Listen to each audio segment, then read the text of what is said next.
రామనామం ఒకటి అలవాటైపోయింది అనుకోండి, చేసిన పాపాలు కాలిపోతుంటాయి. అంటే పాపం చేసి రామనామం చెప్పమని నా ఉద్దేశ్యం కాదు. అంత గొప్పది స్వరపేటిక. ఆ స్వరపేటిక ఉంది కాబట్టి నువ్వు మంచి మాట మాట్లాడతావు, ఇతరులకి యొక్క కష్టాన్ని తీరుస్తావు. మంచి మాట మాట్లాడడం అలవాటైన వాడు చేసిన పుణ్యం కన్నా మంచి పుణ్యం ఇక లోకంలో ఎవడూ చేయలేడు. ఆపద ముక్కులవాడ. ఆపద అన్న మాటకు అర్థం ఏమిటంటే మన ప్రయత్నము చేత మనము పైకి రావడం సాధ్యం కానటువంటి ఇక్కట్టు, అంత పెద్ద కష్టం. ఆ కష్టంలోంచి మన బుద్ధితో మనం పైకి రాలేం, అట్లా ఇరుక్కుపోయాం. ఇరుక్కుపోయినప్పుడు ఆపద మొక్కులవాడా అని పిలుస్తాం. ఈ ఆపద నుంచి నన్ను తప్పించు. మొక్కేం పెడతాం? మన శక్తి కొలది. ఒక్కొక్కడంటాడు నేను నా తలనీలాలు ఇస్తానంటాడు, ఒకడంటాడు కొండకి నడిచొస్తానంటాడు, ఒకడంటాడు స్వామి నీ హుండీలో 5 రూపాయలు వేస్తానంటాడు. ఇప్పుడు వీటిని మొక్కులు అంటారు. మొక్కు అన్న మాట మీరు జాగ్రత్తగా గమనించాలి. వెంకటేశ్వర స్వామి వారి హృదయం ప్రకారం అయితే వ్యాపారము కాదు. అది పాపము వలన దుఃఖం వస్తోందని వాడు తెలుసుకోవాలి. తెలుసుకుని పిలిచావు పరమేశ్వరుణ్ణి. ఆయన ఏం చేస్తాడు? నేను ఆదుకోకపోతే ఎవరు ఆదుకుంటారు లక్ష్మి?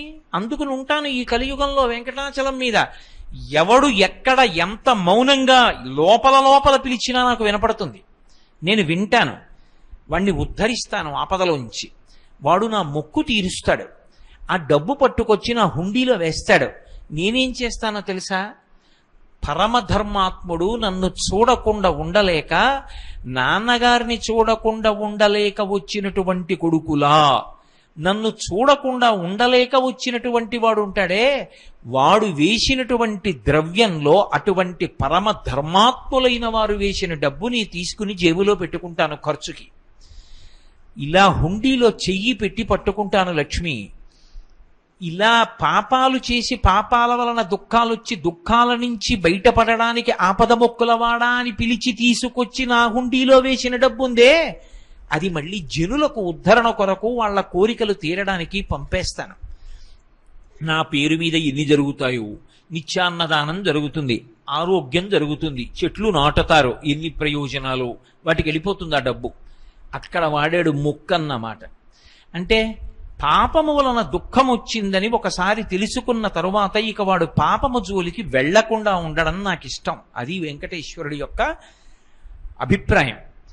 ఇప్పుడు మొక్కు అంటే ఆ ఆపత్కాలమునందు నువ్వు ఒక సంకల్పం చేసుకున్నావు. ఈశ్వరా నన్ను ఈ ఆపద నుంచి గట్టునబడై, నేను పట్టుకొచ్చి 1 రూపాయి హుండీలో వేస్తా, లేకపోతే నువ్వు నన్ను గట్టునబడై ₹1 నీ హుండీలో వేస్తాను అన్నావు. ఆపద నుంచి గట్టున పడిపోయావు. నీ దగ్గర కోట్లు నుండి 1 రూపాయి ఇస్తా అన్నావా? ఆ ఆలోచన ఉండదు. అందుకే చెప్పాను వ్యాపారము కాదు అని చెప్పాను. అది వెంకటేశ్వరుడే అంగీకరించాడు. ఒకసారి ఆపద వచ్చిన తరువాత మాత్రం వాడు బుద్ధిని దిద్దుకోవాలి. ఇప్పుడు మొక్కు తీర్చుకొనుట అన్న మాటకు అర్థం ఏమిటంటే, నేను 1 రూపాయి స్వామివారి హుండీలో వేస్తాను అని చెప్పాను. స్వామివారి హుండీలో రూపాయి వేస్తాను అంటే నా పక్కింటి వాళ్ళు తిరుపతి ఎడుతున్నారనుకోండి, నేను పక్కింటి వాళ్ళకి రూపాయి ఇచ్చి హుండీలో వేయండి అని పంపించకూడదు. మొక్కు ఎప్పుడు తీరుతుంది? నేను హుండీలో రూపాయి వేస్తాను అన్న మాటకు అర్థం నేను తిరుపతి వచ్చి అని కాదు. నేను తిరుపతి వెళ్ళాలి. నేను వెంకటాచలం వెళ్ళి స్వామిని దర్శించి, స్వామి నాకు కేవలము ధర్మమునందు అనురక్తిని ప్రసాదించమని ప్రార్థన చేసి ఈ రూపాయి పట్టుకెళ్ళి హుండీలో వెయ్యాలి. అప్పుడు నా మొక్కు పూర్తవుతుంది. అంతేకాని రూపాయి వేస్తానన్నాను కదండి, రూపాయి పంపించేశానుగా, నా మొక్కు ఎందుకు తీరదు అని అడక్కు. రూపాయి వేస్తాను అన్న మాటకు అర్థం నేను వచ్చి వేస్తాను అని. వేస్తాను చేస్తాను అంటే నేనే, అంతే దాని అర్థం. కాబట్టి మనమే క్షేత్రమునకు వెళ్ళాలి, వెళ్ళి ఆ మొక్కు తీర్చుకోవాలి. మొక్కినప్పుడు మీరు ఏ భాష వాడారన్నది ప్రధానం కాదు. ఎప్పుడైనా కూడా అందులో ప్రధాన ప్రయోజనం ఏది అంటే, ఇక పాపము వైపునకు దృష్టి పోకుండా, ఒకసారి ఎవడు మనని ఉద్ధరించాడని అనుకుంటున్నామో వాడి దగ్గరికి వెళ్ళి ఒకసారి కృతజ్ఞత చెప్తామా చెప్పమా? మీరు ఆలోచించండి. నాకు ఏదో ఆపద వచ్చిందండి, నేను ఎవరినో అడిగాను, అయ్యా చాలా ఆపదలో పడిపోయానండి, మీరు నన్ను ఎలా అయినా ఈ ఆపద నుంచి కాపాడండి అని అడిగాను. ఆయన అన్నాడు, కోటేశ్వరరావు అది పెద్ద విషయం కాదు, నేను తప్పకుండా కాపాడతాను, మీరేం బెంగపెట్టుకోకండి అన్నాడు. ఒక 3 రోజులు పోయిన తర్వాత నాకు ఆయన కబురు చేశాడు, అయ్యా మీకు ఆపద లేదు, మిమ్మల్ని ఆపద నుంచి బయటపడేశాను, మీరు ఇప్పుడు ఏ ఇబ్బంది లేదు, సంతోషంగా ఉన్నారన్నాడు. ఇప్పుడు నేను ఓ 2 యాపిల్ పళ్ళు ఇంట్లోకి తీసి ఎవరికో ఇచ్చి పట్టుకెళ్ళి ఆయనకి ఇచ్చి చాలా సంతోషించాను, నన్ను ఆపద నుంచి బయటపడేసినందుకు ఈ 2 యాపిల్ పళ్ళు తినమను అని పంపిస్తానా? అవి 2 యాపిల్ పళ్ళే అయినా నేనే పట్టుకుని వెళ్ళి నా 2 చేతులతో ఇచ్చి సంతోషాన్ని ప్రకటన చేస్తానా? మొక్కు అన్న మాటకి వెనక ఆపద అన్న ఒక మాట ఉంది. ఆపద నుండి వినిర్ముక్తమైనప్పుడు కృతజ్ఞతావిష్కారము కనుక నీవు వాడు నిన్ను బయట పడవేస్తాడన్న నమ్మకంతో, దానికి సంకేతంగా, నీ భక్తికి నమ్మకంగా, నీ భక్తికి ప్రతినిధిగా పట్టుకొచ్చి ఏదో ఇస్తానన్నావు కనుక అది అలా అన్నావా అలా అనలేదా అని కూడా విచారణ చేయకుండా యథార్థమునకు నువ్వు వెళ్ళి కృతజ్ఞతని ప్రకటనం చేసి సమర్పణం చేసి రావడం మొక్కు తీర్చడం అవుతుంది. కాబట్టి మొక్కు తీర్చుట అన్న మాటలో ఆ యథార్థాన్ని భావన చేసిన నాడు భక్తి ఆవిష్కృతమవుతుంది. ఆయన నన్ను ఆపద నుంచి బయటపడేశాడు, నేను ఒక్కడనే వెళ్ళొచ్చు, కానీ నేను నా భార్యతో కూడా కలిసి వెళ్ళి, అయ్యా ఎంత ఉపకారం చేశారు, చాలా సంతోషం అండి, జీవితాంతం మర్చిపోను మీరు చేసిన ఉపకారం అని నేను అనడం ఒకెత్తు. అన్నయ్య గారు మీరు ఆ ఆపద నుంచి బయట పడేయకపోతే ఈయన ఎంత బెంగ పెట్టుకున్నారో తెలుసా అని నా భార్య అనడం ఒకెత్తు. నా బిడ్డలు కూడా వచ్చి, మామయ్య గారు మీరు ఎంత సహాయం చేశారో, మా నాన్నగారు చాలా బెంగ పెట్టుకున్నారండి ఆ ఆపదకి, నేను ఈ ఆపద తట్టుకోగలనా, నేను ఎలా ఇందులోంచి బయటపడతాను, నా దగ్గర అంత డబ్బు ఎక్కడుంది, ఇంత పెద్ద కార్యం ఎలా చేయగలను అని బెంగ పెట్టుకున్నారు. మీరు ఉదారంగా సహాయం చేశారు, మళ్ళీ ఏదో పంట వచ్చినప్పుడు ఇచ్చేస్తాం, కానీ మీరు చేసిన ఉపకారం చాలా గొప్పది మామయ్య గారు, మా ఇంటిల్లిపాది వచ్చి కృతజ్ఞత చెప్పకపోతే మేము కృతజ్ఞులం అయిపోతామని వచ్చాం అన్నాను అనుకోండి. ఇప్పుడు మేమందరం వెళ్ళడం చేత ఆయన కొత్త ఉపకారం ఏమైనా చేశాడా? మేమందరం వెళ్ళడం చేత నిజానికి మా అందరి సంస్కార బలం బయటికి వచ్చిందా? నా సంస్కారం బలం బయటికి వస్తుంది. అందుకే మొక్కు అన్న మాటని విశాల పరిధిలో ఆలోచించినప్పుడు నీ శక్తి కొలది నీ ఆపద గట్టెక్కినప్పుడు సంతోషించిన వాళ్ళందరితో కలిసి నువ్వు వెళ్ళవచ్చు. అథవా నువ్వు ఒక్కడివీనైనా వెళ్ళి ఆ మొక్కు చెల్లించి దర్శనం చేసుకుని రావాలి. కాబట్టి మొక్కు అన్న మాటని ఆ కోణంలో ఆలోచన చేసి తీర్చుకున్నప్పుడే భక్తి కృతజ్ఞత అన్న మాటలకు అర్థం ఉంటుంది. కాబట్టి అలా తీసుకోవాలి అని ప్రార్థన. గురువు గారికి కల్లూరి సుబ్రహ్మణ్యం నమస్కారం. మనము ఆచమనం అనేది ఎందుకు చేస్తాము? పూజ ప్రారంభం చేసే ముందు ఆచమనము అని నీళ్ళని తీసుకుంటాం. అలా ఎన్ని నీళ్లు తీసుకోవాలి, చెయ్యి ఎలా ఉండాలి, దీని గురించి మనకి శాస్త్రం చెప్పింది.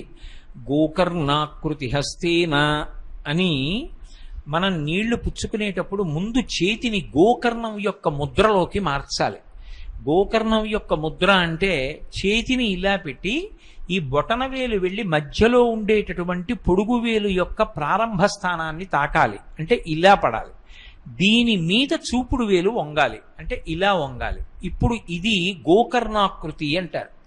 ఈ గోకర్ణాకృతి యందు ఏం చేస్తారంటే మాషమగ్న జలం పిబేత్ అని, ఇందులో మినపగింజ పెడితే ఆ మినపగింజ మునగడానికి ఎన్ని నీళ్లు పోస్తావో అన్ని నీళ్లే పొయ్యాలి తప్ప అంతకన్నా ఎక్కువ నీళ్లు పోయకూడదు. పోసి ఈ కింది పెదివిని, ఈ అమృత మార్గము అంటారు దీన్ని, ఈ అమృత మార్గమునందు ఈ కింది పెదివిని చేరుస్తారు. లోపలికి జుర్రుకున్న శబ్దం రాకూడదు, ఆచమనం చేస్తే అనకూడదు. చప్పుడు చెయ్యకుండా పుచ్చుకోవాలి. ఆచమనం చేసేటప్పుడు ప్రధాన నియమం ఏది అంటే పృష్ఠభాగము పీటని కానీ నేలని కానీ తాకకూడదు, గాలిలో ఉండాలి. అంటే కూర్చుని ఆచమనం చేయడం శాస్త్ర విరుద్ధమైన ఆచమనం. అసలు పృష్ఠభాగం తగలకూడదు. మీరు ఎప్పుడైనా కామకోటి పీఠాధిపత్యం వహించిన మహాస్వామి ఆచమనం చేసేటటువంటి విధానాన్ని చూడండి చిత్రపటాల్లో, అయితే ఆ చలన దృశ్యంగా చూపించే దాంట్లో చూడండి. 2 మోకాళ్ళు మీద కూర్చుంటారు, కూర్చుని పృష్ఠభాగం నేలకి తగలదు. ఈ 2 మోచేతులు 2 మోకాళ్ళ మధ్యలోకి వెళ్ళాలి. వెళ్ళి నీళ్లు తీసి కుడి చేతిలో వేసుకుని అప్పుడు ఇలాగే పట్టి లోపలికి పుచ్చుకుంటారు. ఆ అమృత మార్గంలోంచి లోపలికి పుచ్చుకుంటారు. పుచ్చుకునేటప్పుడు భగవన్నామ స్మరణ లేకుండా పుచ్చుకోకూడదు. ఓం కేశవాయ స్వాహ ఒక మాట, అది గుటక పడిపోయింది, లోపలికి వెళ్ళిపోయింది అన్న తర్వాత మళ్ళీ పోసుకోవాలి. ఓం నారాయణాయ స్వాహ మళ్ళీ పుచ్చుకోవాలి, మళ్ళీ గుటక పడిపోయింది, మళ్ళీ మూడో మాట పోసుకోవాలి, మళ్ళీ పుచ్చుకోవాలి. ఓం మాధవాయ స్వాహ, అప్పుడు గోవింద విష్ణు మధుసూదన త్రివిక్రమ వామన శ్రీధర హృషికేశ మిగిలిన నామాలు చెప్తాం. ఎందుకు అలా అసలు ఆచమనం అంటే దానికి ప్రధాన కారణం స్థూల సూక్ష్మ కారణ శరీరముల యందు ఉండేటటువంటి ఉద్రేకములను అలా పుచ్చుకుంటే చల్లారి అవి చల్లబడి శాంతితో ఏ విషయం గురించి మీరు ధ్యానం చేస్తున్నారో ఆలోచన చేస్తున్నారో అది చెయ్యడానికి కావలసినటువంటి బాహ్య ఆంతర శౌచమునిస్తుంది. ఆ శౌచము లేకపోతే ఆలోచన నిలబడదు. మనసు సూక్ష్మ శరీరం, అది నిలబడాలంటే ఆచమనం ఉండాలి. అందుకే ఆచమనం పూజ ప్రారంభంలోనే కాదు, ఒక రోజు మొత్తం మీద ఎన్ని మార్లో ఆచమనం చేస్తారు. ఆఖరికి లఘుశంక తీర్చుకున్నా ఆచమనం చేయమని శాస్త్రం. ఆచమనం చేస్తూనే ఉంటారు. భోజనం దగ్గర ఆచమనం, అన్నీ ఆచమనాలే. ఎందుకు అంటే ఎప్పుడూ బాహ్యాంతర శౌచాన్ని కట్టబెడుతూ ఉంటుంది. అలా ఆచమనం చేసేటప్పుడు మీరు నన్ను ఒక ప్రశ్న ఇయ్యొచ్చు, ఏమండి రామనామం చాలా గొప్పదని చెప్తారు కదా, తారకనామం అంటారు కదా, రామనామంతో ఎందుకు పుచ్చుకోకూడదు? ఓం రామాయ నమః అని పుచ్చుకోకూడదా? కేశవాయ నమః, నారాయణాయ నమః, మాధవాయ నమః ఈ మూడే ఎందుకు అంటే దాని వెనక ఒక రహస్యం ఉంది. 84 లక్షల జీవరాశులలో స్వరపీఠిక కలిగిన ఏకైక ప్రాణి మనుష్య ప్రాణి. మనుష్యుడొక్కడికే కంఠమునందు స్వరపీఠిక ఉంటుంది. స్వరస్థానములను వేదం గుర్తించింది. నాలుక పైభాగం, నాలుక కింది భాగం, ఈ కంఠం యొక్క అంచులు, పెదవులు, లోపల ఉన్నటువంటి అంగిడి, దవడలు ఇవన్నీ కూడా స్వరస్థానములు. ఈ స్వరస్థానముల యందు వాయువు కదిలి నాలుక చేత నొక్కబడితే అక్షరములు ఉత్పత్తి అవుతాయి. అక్షరముల యందు అనంతమైన జ్ఞానముండి వాయువునందు ప్రవేశించి ఒక వక్త చెప్పిన విషయం చెవుల గుండా శ్రోతలోకి వెళ్ళి వీడిలో ఉన్న జ్ఞానం అవతల వాడిలోకి వెడుతుంది. కాబట్టి ఇప్పుడు ఆ స్వరపేటిక చాలా గొప్పది. అదొక్కటున్నంత మాత్రం చేత మనుష్యుడు మోక్షాన్ని పొందగలడు. రామనామం ఒకటే అలవాటైపోయింది అనుకోండి, చేసిన పాపాలు కాలిపోతుంటాయి. అంటే పాపం చేసి రామనామం చెప్పమని నా ఉద్దేశ్యం కాదు. అంత గొప్పది స్వరపేటిక. ఆ స్వరపేటిక ఉంది కాబట్టి నువ్వు మంచి మాట మాట్లాడతావు, ఇతరుల యొక్క కష్టాన్ని తీరుస్తావు. మంచి మాట మాట్లాడడం అలవాటైన వాడు చేసిన పుణ్యం కన్నా మంచి పుణ్యం ఇక లోకంలో ఎవడూ చేయలేడు. అంత గొప్ప మాట ఒక్క మనుష్యునికే ఇవ్వబడింది. ఆ స్వరపేటికని జాగ్రత్తగా నిలబెట్టుకోవాలి. స్వరపేటికని నిలబెట్టుకోవాలి అంటే సున్నితమైనటువంటి యంత్ర పరికరాల్ని కాపాడడానికి అందులో కందెన వేస్తారు. అంటే నేను ఆ మాటలు వాడితే మీకు అంత బాగా అర్థం అవుతుందో అని నేను ఒక ఇంగ్లీష్ మాట వాడతాను, మీకు అర్థం అవుతుంది. లూబ్రికేట్ చేశాము అంటాం. సైకిల్ చక్రం ఉందనుకోండి, చైన్ కన్నాల నిండా కందెన వేసి, అంటే లూబ్రికెంట్ ఆయిల్ వేసి తిప్పుతాం, గిరగిర తిప్పితే నూనెకి అది ఏమవుతుందంటే సాఫీగా తిరుగుతుంది. బ్రేక్ వేసే చోట కొద్దిగా గ్రీజ్ పెడతాం, అప్పుడు మెత్తగా పడుతుంది, తుప్పట్టకుండా బ్రేక్ వేయగానే బ్రేక్ పడుతుంది. కందెన అది సున్నితంగా పనిచేసేటట్టు ఎలా చేస్తుందో యంత్రాన్ని, మినపగింజ మురిగినంత నీతితో స్వరపేటికని కాపాడతారు. స్వరపేటిక నుండి అక్షరములన్నీ కూడా ప్రధానముగా ఉత్పత్తి అయ్యేటటువంటి అక్షరములు ఈ దంతముల యొక్క వెనక భాగంలో నాలుక వెళ్ళి తగిలినప్పుడు పుడతాయి కొన్ని అక్షరాలు. ఓం కేశవాయ స్వాహ, కే కే కే అన్నప్పుడు చూడండి, నాలుక ఇలా వంగి పైన ఉన్నటువంటి దవడని నొక్కుతుంది. నొక్కితే కకారం పలుకుతుంది. క క క అన్నప్పుడు నాలుక వంగి పైన నొక్కుతుంది. నొక్కితే క. అటువంటి అక్షరాలన్నింటికీ అది స్వరస్థానం. అందుకని మనకి సనాతన ధర్మంలో గొప్పతనం ఏమిటంటే క అంటూ పుచ్చుకోరు. అసలు ఆ స్వరపేటిక పెట్టిన పరమాత్మ నామంతో మొదలు పెడతారు. అందుకని కేశవాయ స్వాహ, స్వాహ అవి ఈశ్వరుడి మీద కెడుతున్నాయి, ఆ నీళ్లు ఈశ్వరుడికి ఎడుతున్నాయి. లోపల ఉన్న వైశ్వానరాగ్ని మీద వేస్తున్నాను. అందుకని కే కే కే అన్నప్పుడు అక్కడ పుట్టే అక్షరాలకి స్వరపేటిక బాగా ఆ కందెన చేత పని చేయడానికి కావలసిన శక్తి పుంజుకుంటుంది. నా నా నా అన్నప్పుడు పళ్ళ వెనక భాగాన్ని నొక్కుతుంది. నా నా అన్నప్పుడు అంటే అలా పుట్టే అక్షరాలకి వీలుగా స్వరపేటికని లూబ్రికేట్ చేయడానికి నారాయణాయ స్వాహ. మళ్ళీ 2 పెదవులు కలుసుకుంటే కొన్ని అక్షరాలు వస్తాయి. వాటన్నిటికీ సంకేతంగా మ మ మ అన్నాననుకోండి, 2 పెదవులు కలవాలి. కలిస్తే తప్ప అక్షరాలు రావు, అవి పలకాలి స్వరపేటిక. అందుకని దానికి ప్రతినిధిగా మాధవాయ స్వాహ. ఇప్పుడు కే న మ స్వరపేటికలోంచి ప్రధానంగా అక్షరాలు ఎక్కువ పుట్టేటటువంటి స్థానముల యొక్క శక్తిని ద్విగుణీకృతం చేయడానికి, స్వరపేటికని కాపాడుకోవడానికి కేవలము అక్షరోచ్చారణ చెయ్యకుండా భగవన్నామములను ఉచ్చరిస్తూ మినపగింజ మునిగినంత నీటిని జుర్రకుండా భగవంతుని మీద బుద్ధి ఉంచి అమృత మార్గం గుండా గోకర్ణం ముద్రపట్టి ఆ నీటిని కింది పెదవి మించి పుచ్చుకొని గుటక వేసి నామాన్ని చెప్తే దాని చేత స్వరపేటిక దీర్ఘకాలం మన్నుతుంది. అప్పుడేమవుతుంది? స్వరపేటిక ఉంది కనుక భగవత్ సంబంధమైన నామములను బిగ్గరగా చెప్తాడు. విష్ణు సహస్రం, లలితా సహస్రం, శివ సహస్రం ఇవన్నీ చదువుకుంటాడు. ఆదిత్య హృదయం చదువుతాడు. నువ్వు ఇంట్లో పైకి చదువుతుంటే ఇంట్లో పిల్లలందరికీ అలవాటు అవుతుంది, వాళ్ళందరూ చదువుతారు. కొన్ని చదువుతుంటే ఇక పిల్లలు చదవక్కర్లా, వాళ్ళకి నోటికి వచ్చేస్తుంది. సంస్కారము ఇంట్లో ప్రవాహంగా వెళ్ళడానికి నువ్వు పైకి చెప్పాలి. ఆ పైకి చెప్పాలి అంటే దానికి స్వరపేటికని కాపాడుకోవాలి.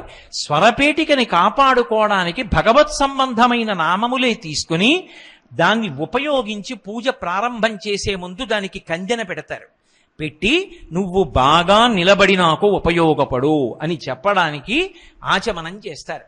అందుకని బాహ్యంలో ఆచమనం స్థూల సూక్ష్మ కారణ శరీరముల యందుండేటటువంటి ఉద్వేగమును పోగొట్టి తాపోపశాంతినిస్తుంది. ఒక్కొక్కసారి ఆచమనం స్నానమునకు తుల్యమవుతుంది. ఆచమనం బాహ్యాంతర శౌచాన్ని ఇవ్వడానికి వైదికమైనటువంటి ఉపకారాన్ని చేస్తుంది. అదే ఆచమనం స్వరపేటికని కాపాడుతుంది, భగవన్నామాన్ని పలికిస్తుంది. రామనామం ఎందుకు ఉపయోగించలేదన్న విషయం మీరు చెప్పలేదు అంటారు. ఆచమనంలో రామనామం చెప్పమంటే ఒకసారి చెప్పి వదిలేస్తాడేమో, రామనామం ఒకసారి చెప్పి వదిలేది కాదు. ఆ నామాలతో నువ్వు స్వరపేటికని నిలబెట్టుకున్నది రామనామం చెప్పడానికి. అందుకని రామనామం ఒకసారి చెప్పి వదలడానికి కాదు కాబట్టి ఆచమనంలోకి తీసుకోలేదు. కాబట్టి అంత గొప్పది ఆచమన ప్రక్రియ. వైదికమైనటువంటి ఉపచారములలో భగవదారాధన యందు సనాతన ధర్మంలో ఆచమనము అన్నదానికి అంత శక్తి ఉంది. ఈశ్వరుడికి కూడా ఉద్వేగం ఉంటుంది. ఎక్కడ ఏ రాక్షస సంహారం చేశాడో, ఏ భక్తుడి జోలికొచ్చిన వాళ్ళ పీచ మణిచి వచ్చాడో ఆయన ఊగిపోతుంటాడు ఒక్కొక్కసారి. అప్పుడు అయ్యా నేను అలాంటి వాడిని కాను, పూజ చేసుకోవడానికి వచ్చాను, ప్రశాంతపడు. ఆయనకి ఆచమనం. కాబట్టి మనం ఏం చేస్తున్నామో అది భగవంతుడికి ఇవ్వడంలో అట్లాంటి కోణంలో ఈశ్వరుణ్ణి చూసి మనం కూడా పరమ సంతోషాన్ని పొందడం, అది ఉపచారం. అందుకని మనం ఆచమనం, ఆయనకు ఆచమనం. సుప్రభాతం ఎందుకు ఈశ్వరుడికి? ఆయన నిద్రపోతే కదా లేపడం. నేను నిద్రపోయినట్టు ఆయన నిద్రపోయాడు అనుకోండి, ఇక లోకాలను చూసేవాడేవాడు కాదు. ఆయన నిద్రపోయాడని సుప్రభాతం కాదు. యథార్థానికి ఆయన నిద్రపోయాడని ఒక భావన చేసి ఆయనని నిద్రలేపడానికి మంగళకరమైన సంకేతాలు చెప్పి ఆయన నిద్ర లేస్తుంటే ఎంత అందంగా ఉంటుందో భావన చేయడానికి నువ్వు సుప్రభాతం పాడినట్టు ఆయన ఆచమనం చేస్తున్నాడన్న భావన చేసి సంతోషించడం కూడా అలాగే ఉంటుంది. కాబట్టి అది ఉపచారమునందు మనసు నిలబడడానికి ఒక ఏర్పాటు.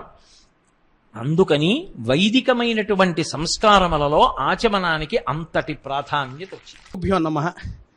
బ్రహ్మశ్రీ చాగంటి కోటేశ్వరరావు గారికి పాదాభివందనాలు. గంధ పుష్ప దీప నైవేద్యాలకి అంత ప్రాముఖ్యత ఎందువలన కలిగిందో గురువుగారు ఆ సందేహాన్ని తీర్చవలసిందిగా ప్రార్థిస్తున్నా. అమ్మవారికి లలితా సహస్రనామ స్తోత్రంలో పంచసంఖ్యోపచారిణి అని పేరు. మనం పూజ చేసేటప్పుడు యథార్థమునకు ఎన్నో ఉపచారములు చెయ్యాలి. అన్ని చెయ్యలేకపోతే 64 ఉపచారాలు చెయ్యాలి. చతుషష్ఠుపచారాఢ్య అని. 64 ఉపచారాలు చేయకపోతే కనీసంలో కనీసం 16 ఉపచారాలు చెయ్యాలి. అందుకే షోడశ సంఖ్య మీద నడుస్తుంది. షోడశోపచారములు అని పిలుస్తాం. ఉపచారము అంటే సేవించేటటువంటి విధానంలో ఒక్కొక్క భాగం. 16 ఉపచారాలు చేయకపోతే కనీసంలో కనీసం ప్రతి ఇంటిలో ప్రతివారు 5 ఉపచారములు చెయ్యాలి. ఆ 5 ఉపచారములు కూడా చెయ్యలేదనుకోండి, భగవంతుడికి జీవితం కృతజ్ఞతతో కూడుకున్నటువంటి జీవితం అయిపోతుంది. ఆ 5 ఉపచారములే గంధ పుష్ప ధూప దీప నైవేద్యములు.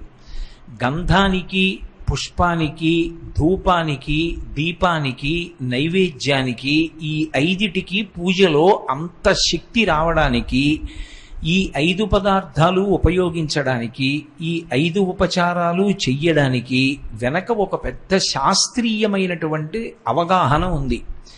మనకి పంచ జ్ఞానేంద్రియములు అని ఉంటాయి. కన్ను, ముక్కు, చెవి, నాలుక, అలాగే చర్మము. ఈ 5 జ్ఞానేంద్రియాలు. ఈ 5 జ్ఞానేంద్రియములు పని చెయ్యట్లేదనుకోండి, పని చెయ్యట్లేదు అంటే కొంచెం జాగ్రత్తగా అర్థం చేసుకోవాలి. కన్ను ఉంది, కళ్ళు ఎలా ఉన్నాయో అలాగే ఉన్నాయి 2 కళ్ళు, కానీ చూడవు. 2 చెవులు ఉన్నాయి, ఏవి వినవు. 2 ముక్కు రంధ్రములు ఉన్నాయి, ఊపిరి తీయడం వినా వాసన చూడ్డానికి పనికిరాదు. నాలుక ఉంది, రుచి చెప్పదు. చర్మం ఉంది, స్పర్శ చెప్పదు. ఇప్పుడు ఈ 5టికి ఉన్న శక్తులు కానీ పనిచేయడం మానేశాయి అనుకోండి, ఇక సుఖము దుఃఖము అని 2 మాటలు ఉండవు. దుఃఖము వదిలేయండి, అసలు సుఖము అనేటటువంటి మాట ఇక జీవితంలో ఏమీ ఉండదు. కళ్ళు లేవు, ఏం చూస్తాడు? దేవాలయం చూడడు, శిఖరం చూడడు, ధ్వజస్తంభం చూడడు, తన భార్యని చూడడు, తల్లిదండ్రుల్ని చూడడు, బిడ్డల్ని చూడడు, ఎవ్వరినీ చూడలేడు. చెవులు లేవు, వీణానాదం ఉంది, వినలేడు. మనవడు వచ్చి తాతా అని పిలిచాడు, వినపడదు. ఎవరో రామాయణం చెప్తున్నారు, వినలేడు. చిలుక పలికింది, వినలేడు. దేవాలయంలో గంట మోగింది, వినపడదు. ఏం సుఖం ఉంది? ఇంకా వాసన చెప్పదు ముక్కు, కాబట్టి అది పుష్పం తీసుకొచ్చి ముక్కు దగ్గర పెట్టినా ఒకటే, కుక్క కళేబరం నుంచి వచ్చినటువంటి వాసనైనా ఒకటే. కాబట్టి ఇప్పుడు సుఖం ఏమీ లేదు ముక్కుతోటి. చెవులు లేవు, వినపడదు. నాలుకకి రుచి చెప్పే శక్తి లేదు. నిప్పు కడికి తీసుకొచ్చి నాలుక మీద పెట్టండి, తెలియదు. తిరుపతిలో శ్రీవారికి నైవేద్యం చేసినటువంటి లడ్డు తీసుకొచ్చి నాలుక మీద పెట్టండి, తెలియదు. కడుపు నిండాలి కాబట్టి తినేస్తాడు. చర్మానికి స్పర్శ తెలియదు. భార్య ముట్టుకున్నా, కొడుకు ముట్టుకున్నా, కూతురు ముట్టుకున్నా, గురువుగారు ముట్టుకున్నా, ఎవరు ముట్టుకున్నా ఆ స్పర్శ అనుభవించలేడు. కాబట్టి సుఖాలు లేవు. ఈ 5 ఇంద్రియాలు పనిచేయకపోతే అసలు మనిషి జీవితంలో కాదు, ఏ జీవికి కూడా సుఖము అన్న మాట ఇంకా ఏవీ లేవు, ఆగిపోతాయి. ఈ 5టిలో ఇంత సున్నితమైన కంటిని నిర్మించి దానికి చూసే శక్తినిచ్చిన వాడు ఒకడు ఉన్నాడు. వాడు దాన్ని నిర్మాణం చేసింది. అది బడలిపోతే దానికి రాత్రి రెప్ప మూత వేసి నిద్రాకాలిక సుఖాన్నిచ్చి తెల్లవారేటప్పటికి మళ్ళీ శక్తి పొందేట్టుగా చేస్తున్నవాడు ఒకడు ఉన్నాడు. అలాగే చెవి లోపల కర్ణభేరి అని సున్నితమైనటువంటి పరికరాన్ని ఉంచి వినడానికి వీలుగా శక్తిని కల్పించిన వాడొకడు ఉన్నాడు. వాడి వలన ఈ సుఖాలన్నీ అనుభవిస్తున్నాం. చర్మానికి పైనుంచి కింద వరకు స్పర్శ పెట్టాడు కాబట్టి మనవడొచ్చి ముట్టుకుంటే, కొడుకొచ్చి ముట్టుకుంటే, గురువుగారు వచ్చి ముట్టుకుంటే, శిష్యుడొచ్చి ముట్టుకుంటే సుఖానుభూతిని పొందుతున్నాడు. ఇప్పుడు ఇవన్నీ ఇచ్చిన వాడొకడు ఉన్నాడు. వాడు మన మాంసనేత్రానికి కనపడతాడా కనపడడా వేరు విషయం. కానీ వాడొకడు ఉన్నాడు. వాడు బడలిపోయిన ఇంద్రియాలకి మళ్ళీ తెల్లవారేటప్పటికే శక్తినిస్తున్నాడు. ఇస్తున్నాడు కాబట్టి 5 ఇంద్రియాలతో మళ్ళీ సుఖాలు అనుభవిస్తున్నాం. ఏ ఒక్కడు మన కంటికి కనపడకపోయినా మళ్ళీ 5 జ్ఞానేంద్రియాలకి శక్తినిస్తున్నాడో వాడికి కృతజ్ఞత చెప్పి ఇంద్రియములను వాడుకుంటాం. సనాతన ధర్మంలో ఎవడు మన కంటికి కనపడకపోయినా మన వెనక ఉండి మన ఇంద్రియముల అన్నిటికీ కూడా శక్తినిచ్చి కాపాడుతున్నాడో వాడికి కృతజ్ఞతను చెప్పడానికే ఉపచారము చేయుట అని పేరు. వాడు కన్నులిచ్చాడు కాబట్టి కంటితో చూస్తాం. కంటితో చూసి ఆనందించడానికి మనకి అనుగ్రహించాడు కాబట్టి దీపం పెట్టి ఉపచారం చేసి కృతజ్ఞత చెప్తాం. ఈశ్వరా, నాకు వెలుగు ఎలా ఇచ్చావో ఆ వెలుగు నీ యందుంచి వెలుగులకు వెలుగైన నీకు నమస్కరిస్తున్నాను. ఈశ్వర, నాకు ముక్కు ఇచ్చావు, ఆ ముక్కుకి వాసన చూసే శక్తి ఉంది, అందుకే నేను వివిధ రకములైనటువంటి పరిమళాల్ని ఆఘ్రాణించి సుఖాలు పొందుతున్నాను. దీనికి కృతజ్ఞతగా నీకు ధూపం వేస్తున్నాను. అలాగే నాకు నాలుక ఇచ్చావు, ఒక్క తీపిలో ఎన్ని మళ్ళీ తీపులున్నాయో, ఒక్క లడ్డూ తీపే కాదు, బూందీ లడ్డు ఒక తీపి, తొక్కుడు లడ్డు ఒక తీపి, ఏదో ఖర్జూరాది ఫలాలతో చేసినటువంటి లడ్డు ఒక తీపి, ఇన్ని రకాల తీపిగా ఉండే పదార్థాలు తింటున్నాను. అలా తిన్న పదార్థాలలో ఉన్నటువంటి తీపిని తెలుసుకోగలిగినటువంటి రసాంకురములను నాలుక మీద ఉంచావు. నువ్వు నాకు ఇన్ని సుఖాలు అనుభవించడానికి అవకాశం ఇచ్చావు నాలుక ద్వారా. కనుక సత్వగుణంతో ఆలోచించాను కాబట్టి నీకు నేను సాత్వికమైన పదార్థాన్ని నైవేద్యంగా పెడుతున్నాను. ఓ పండో లేకపోతే పాలో లేకపోతే బెల్లమో తీసుకొచ్చి నైవేద్యం పెడతాం. అలాగే ఈశ్వర, నువ్వు నాకు స్పర్శశక్తినిచ్చావు, ఎక్కడ ముట్టుకున్నా నాకు తెలుస్తోంది. దానివల్ల నన్ను నా భార్య ముట్టుకున్నప్పుడు, బిడ్డలు ముట్టుకున్నప్పుడు, మనవలు ముట్టుకున్నప్పుడు, గురువు ముట్టుకున్నప్పుడు, శిష్యుడు ముట్టుకున్నప్పుడు, స్నేహితుడు ముట్టుకున్నప్పుడు నేను సంతోషాన్ని పొందుతున్నాను. నాకు స్పర్శ సుఖాన్ని ఇచ్చావు కాబట్టి నీకు చందనాన్ని అనులేపనం చేస్తాను, నీకు చల్లగా ఉంటుంది. ఇది కృతజ్ఞత, అందుకని ఉపచారం.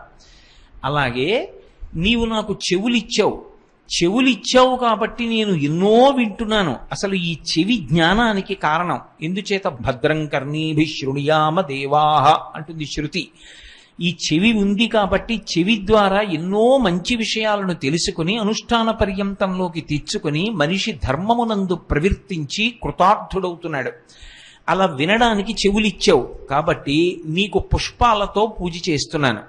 ఇక్కడ మీరు నన్ను ఒక మాట అడగచ్చు, దీపానికి కంటికి సమన్వయం ఉంది, ముక్కు చూసే వాసనకి మనం వేసే ధూపానికి సంబంధం ఉంది, మనకున్న స్పర్శకి అలాగే ఈశ్వరుడికి అనులేపనం చేసే చందనానికి సంబంధం ఉంది, చెవితో వినడానికి పువ్వుతో పూజ చేయడానికి అనుబంధం ఏముంది అంటే నా కొరకు తెచ్చినవన్నీ నావే అయినట్లు.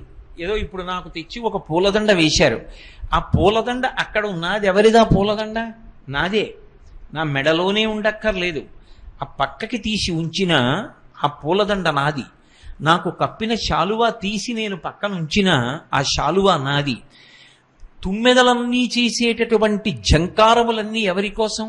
పువ్వుల కోసం. పువ్వు దగ్గరికి వచ్చి తేనె తాగేటప్పుడు నిశ్శబ్దం అయిపోతాయి, పువ్వు మీద ఎగిరే వరకు జంకారం చేస్తాయి.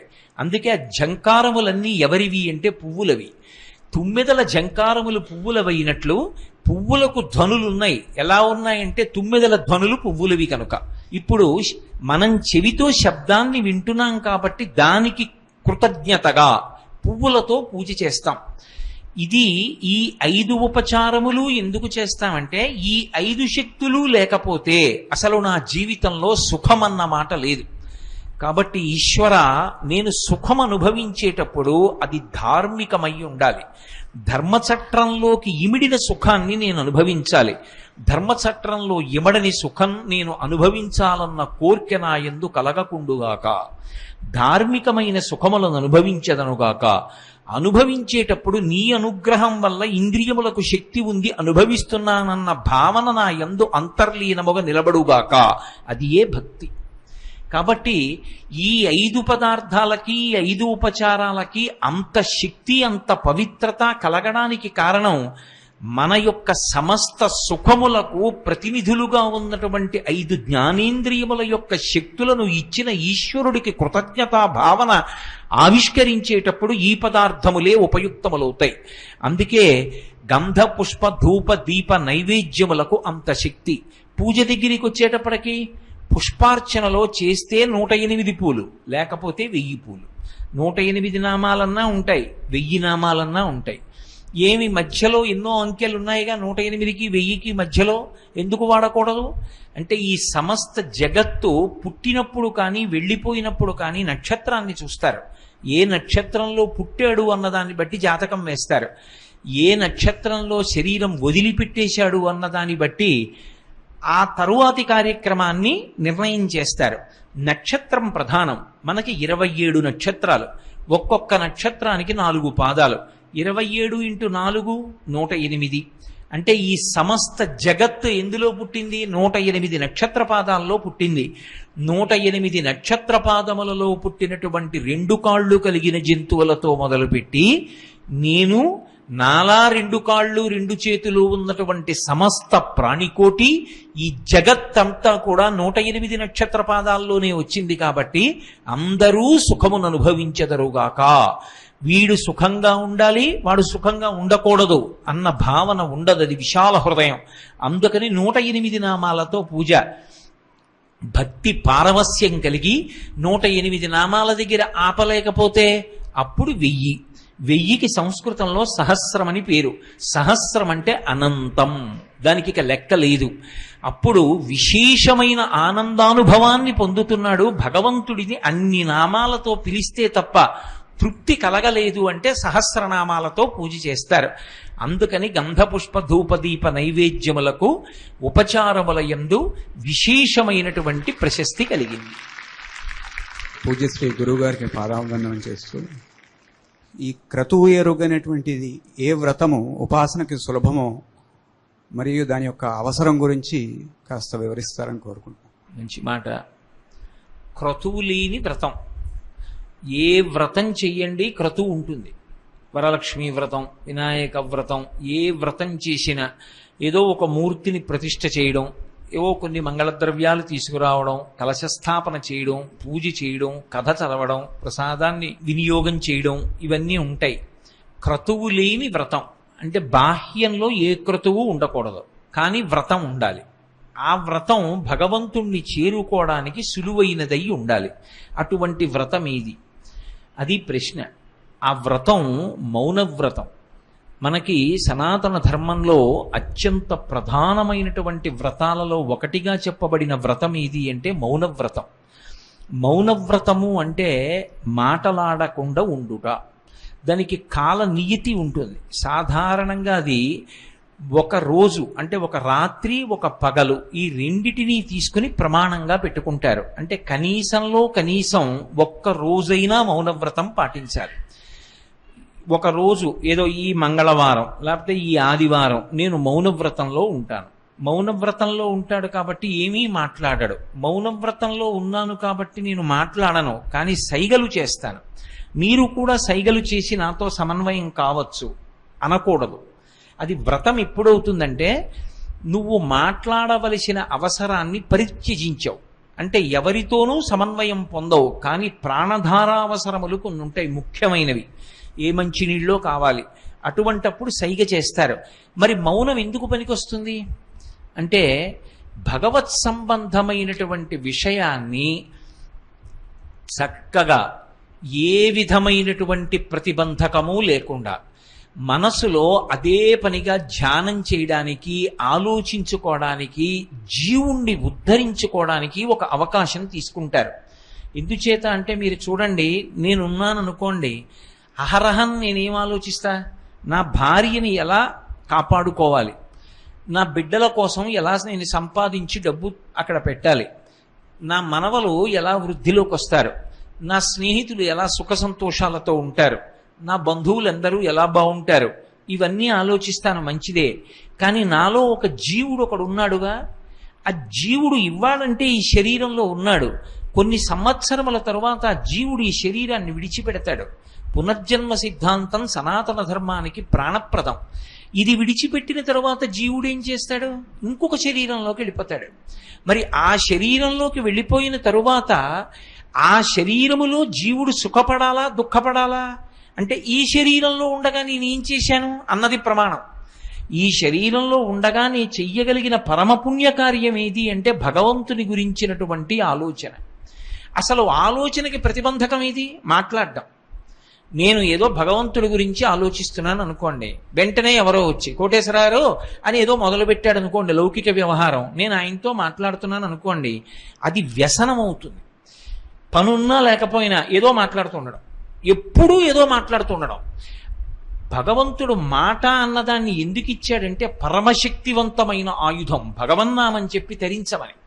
అది వ్యసనమైందనుకోండి, అక్కర్లేని మాటలు ఎప్పుడూ మాట్లాడుతుంటాడు, ఉండలేడు మౌనంగా. అప్పుడు ఏమవుతుందంటే పాపాన్ని మూట కట్టుకోవడం మొదలు పెడతాడు. ఎవరో పెద్దల్ని నింద చేశాడు, అదో పెద్ద పాపమై కూర్చుంటుంది, అది అనుభవించాలి ఎప్పుడో.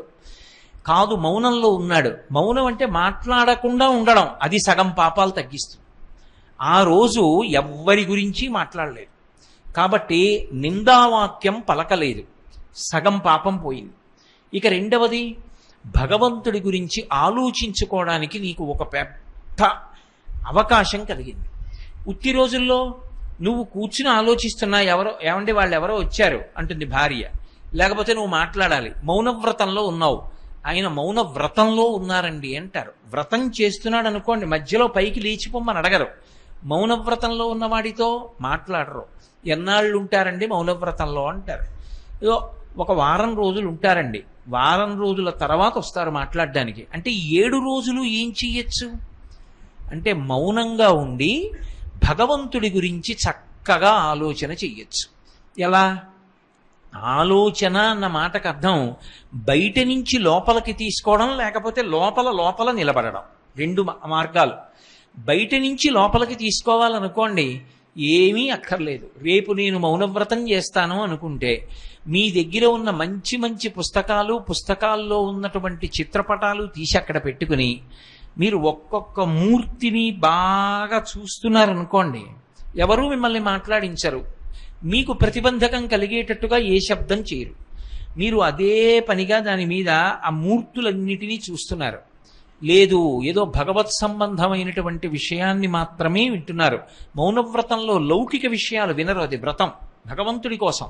ఏదో భగవత్ సంకీర్తనం వింటారు, భగవంతునికి సంబంధించిన విషయాన్ని చూస్తారు, సాత్వికమైన పదార్థాన్ని తీసుకుంటారు. మనకి కొత్తగా ఒక విషయంలో ఉన్న సుఖం తెలిసే వరకు అసలు అందులో సుఖం ఉందని తెలియదు. మీకు నేను ఒక ఉదాహరణ చెప్పాలంటే, మా జిల్లాలో తూర్పుగోదావరిలో కొత్తపల్లి కొబ్బరి అని మామిడి పళ్ళు ఉంటాయి, బహుమధురంగా ఉంటాయి. నేను కొత్తపల్లి కొబ్బరి మామిడి పండు చాలా బాగుంటుంది అన్నాను అనుకోండి, మీకు ఎలా తెలుస్తుంది ఆ కొత్తపల్లి కొబ్బరి చాలా బాగుంటుందని? ఓహో బాగుంటుంది, ఇలా ఉందనుకుంటారు. నేను పండు తెచ్చి మీకు ఇచ్చాను అనుకోండి, మీరు తిన్నారనుకోండి, ఓ ఇంతకు ముందు నేను తిన్న అన్ని మామిడి పళ్ళ కన్నా కొత్తపల్లి కొబ్బరి మామిడి పండు యొక్క రుచి చాలా ఎక్కువ అని తెలుసుకుంటారు. పుట్టిన దగ్గర నుంచి మాట్లాడడమే తప్ప మాట్లాడకుండా ఉండడం మనకు అలవాట్లేదు. ఇప్పుడు ఒక్కరోజు మాట్లాడకుండా ఉండి భగవంతుని వైపు మనసు పెట్టాడనుకోండి, అసలు భగవంతుని వైపు మనసు పెట్టడంలో, మౌనవ్రతం చేయడంలో ఉన్నటువంటి సంతోషం ఏమిటో మనసు రుచి పట్టుకుంటుంది. పట్టుకుందనుకోండి, నెలకి 1 రోజు చేస్తాను అన్నవాడు కాదు, 2 పక్షాలలో ఒక్కొక్క రోజు చేస్తానంటాడు. ఇప్పుడు ఏం జరుగుతోంది? ఆత్మోద్ధరణం అవుతోంది. పైగా మౌనంగా ఉండి ప్రశాంతంగా ఉండడం అనేటటువంటిది అందరికీ అలవాటైంది అనుకోండి, దేశంలో సగం సమస్యలు దానివల్లే తగ్గిపోతాయి. అసలు అన్నిటికీ పెద్ద కారణం ఎక్కడుంటుంది అంటే మాట్లాడడంలోనే ఉంటుంది. ఆ మాట్లాడడం అంత తేలికైన విషయం కాదు. అందరికీ శాంతికారకమై అందరి యొక్క ఉద్ధరణకు హేతు అయిన మాట మాట్లాడడం ఒకెత్తు, మాటల చేత దేవతలు మందన చేసి వరంబులిత్తురున్, మాటల చేత దేవతలు ప్రీతి పొందుతారు. అదే మాట జిహ్వాగ్రే వర్తతే లక్ష్మి, జిహ్వాగ్రే మిత్రబాంధవాహ, జిహ్వాగ్రే బంధనం ప్రాప్తి, జిహ్వాగ్రే మరణం ధ్రువం. అనకూడని మాట నోటి వెంట వస్తే ఇబ్బందులు తీసుకొస్తుంది. అందుకే మాటని నియంత్రించుకోవడం ఎలా, ఆ మౌనంలో ఎంత సంతోషం ఉన్నది అర్థమవుతుంది. 2, అపురూపమైనటువంటి వరం మనుష్య జన్మకి స్వరపేటిక, దానికి కొంత విశ్రాంతి లభిస్తుంది. అన్నిటినీ మించి భగవత్ సన్నిధానంలో కూర్చోడానికి అలవాటు పడుతుంది. రామకృష్ణ పరమహంస మాటల్లో చెప్పాలి అంటే, ఆయన దగ్గర ఒక నెమలి తిరుగుతూ ఉండేది. ఒకానొకప్పుడు ఒక సాధకుడు ఏం చేశాడంటే, సాయంకాలం 4 గంటల వేళ ఆయనకి నల్లమందు తినే అలవాటు ఉండేది. ఓ నల్లపూసంత నల్లమందు గింజ ఒకటి అక్కడ పెట్టాడు. పెట్టి దాన్ని పిలిచి తినమన్నాడు. ముందు నెమలి వచ్చి తినలేదు, తర్వాత నల్లమందు తింది. తిన్న తరువాత మరునాడు సాయంకాలం 4 అయ్యేటప్పటికి దానికి ఆ నల్లమందు పెడితే బాగుండని మళ్ళీ వచ్చింది ఆ సాధకుడి దగ్గరికి. మళ్ళీ ఓ పూసంత పెట్టాడు. ఆ నెమలి ఒక 2 నెలల తరువాత 4 అయ్యేటప్పటికి నల్లమందు పెట్టకపోతే చచ్చిపోయే స్థితికి వచ్చింది. మెల్లిగా అది వ్యసనం. కానీ మౌనవ్రతానికి ఒకసారి అలవాటు పడడం మొదలు పెడితే మానసికమైనటువంటి పూజ చేయడం అలవాటైపోతుంది, ధ్యానం అలవాటవుతుంది, మనసు పరిశుద్ధమవుతుంది, భగవంతుడిచ్చిన వాక్కు ఎంత గొప్పదో అర్థమవుతుంది. అందుకే అన్ని వ్రతములలోకి ఏ విధమైనటువంటి క్రతువు లేకుండా చేసేటటువంటి వ్రతం భగవంతుణ్ణి చేరుకోవడానికి చాలా తేలికగా మార్గాన్ని చూపించేటటువంటి వ్రతం. ఇది నాకు చేయడానికి శక్తి ఎక్కడుందండి అని అనవలసిన అవసరం లేని వ్రతం మౌనవ్రతం ఒక్కటే. అందుకే మహాత్ములైన వాళ్ళందరూ జీవితంలో మౌనవ్రతం పాటించారు. వారు నోరు విప్పితే చాలు ఇలా ఒడిసి పట్టుకోవడానికి కొన్ని కోట్ల మంది ఎదురు చూసే రోజుల్లో కంచికామకోటి పీఠాధిపత్యం వహించిన మహాపురుషులు చంద్రశేఖరేంద్ర సరస్వతి మహాస్వామి ప్రయత్నపూర్వకంగా మౌనవ్రతంలోకి వెళ్ళిపోయేవారు. వెళ్ళిపోయి మళ్ళీ కొన్నాళ్ల తర్వాత మౌనవ్రతాన్ని విడిచిపెట్టేవారు. దాని చేత ఆరోగ్యం కూడా బాగుంటుంది. అందుచేతనే అన్నింటికన్నా చాలా గొప్ప విభవాన్ని ఇవ్వగలిగినటువంటి వ్రతం మౌనవ్రతం. ఆ మౌనవ్రతాన్ని పాటించి అందరూ కూడా ఈశ్వరానుగ్రహాన్ని పొందమని శాస్త్రవాక్కు.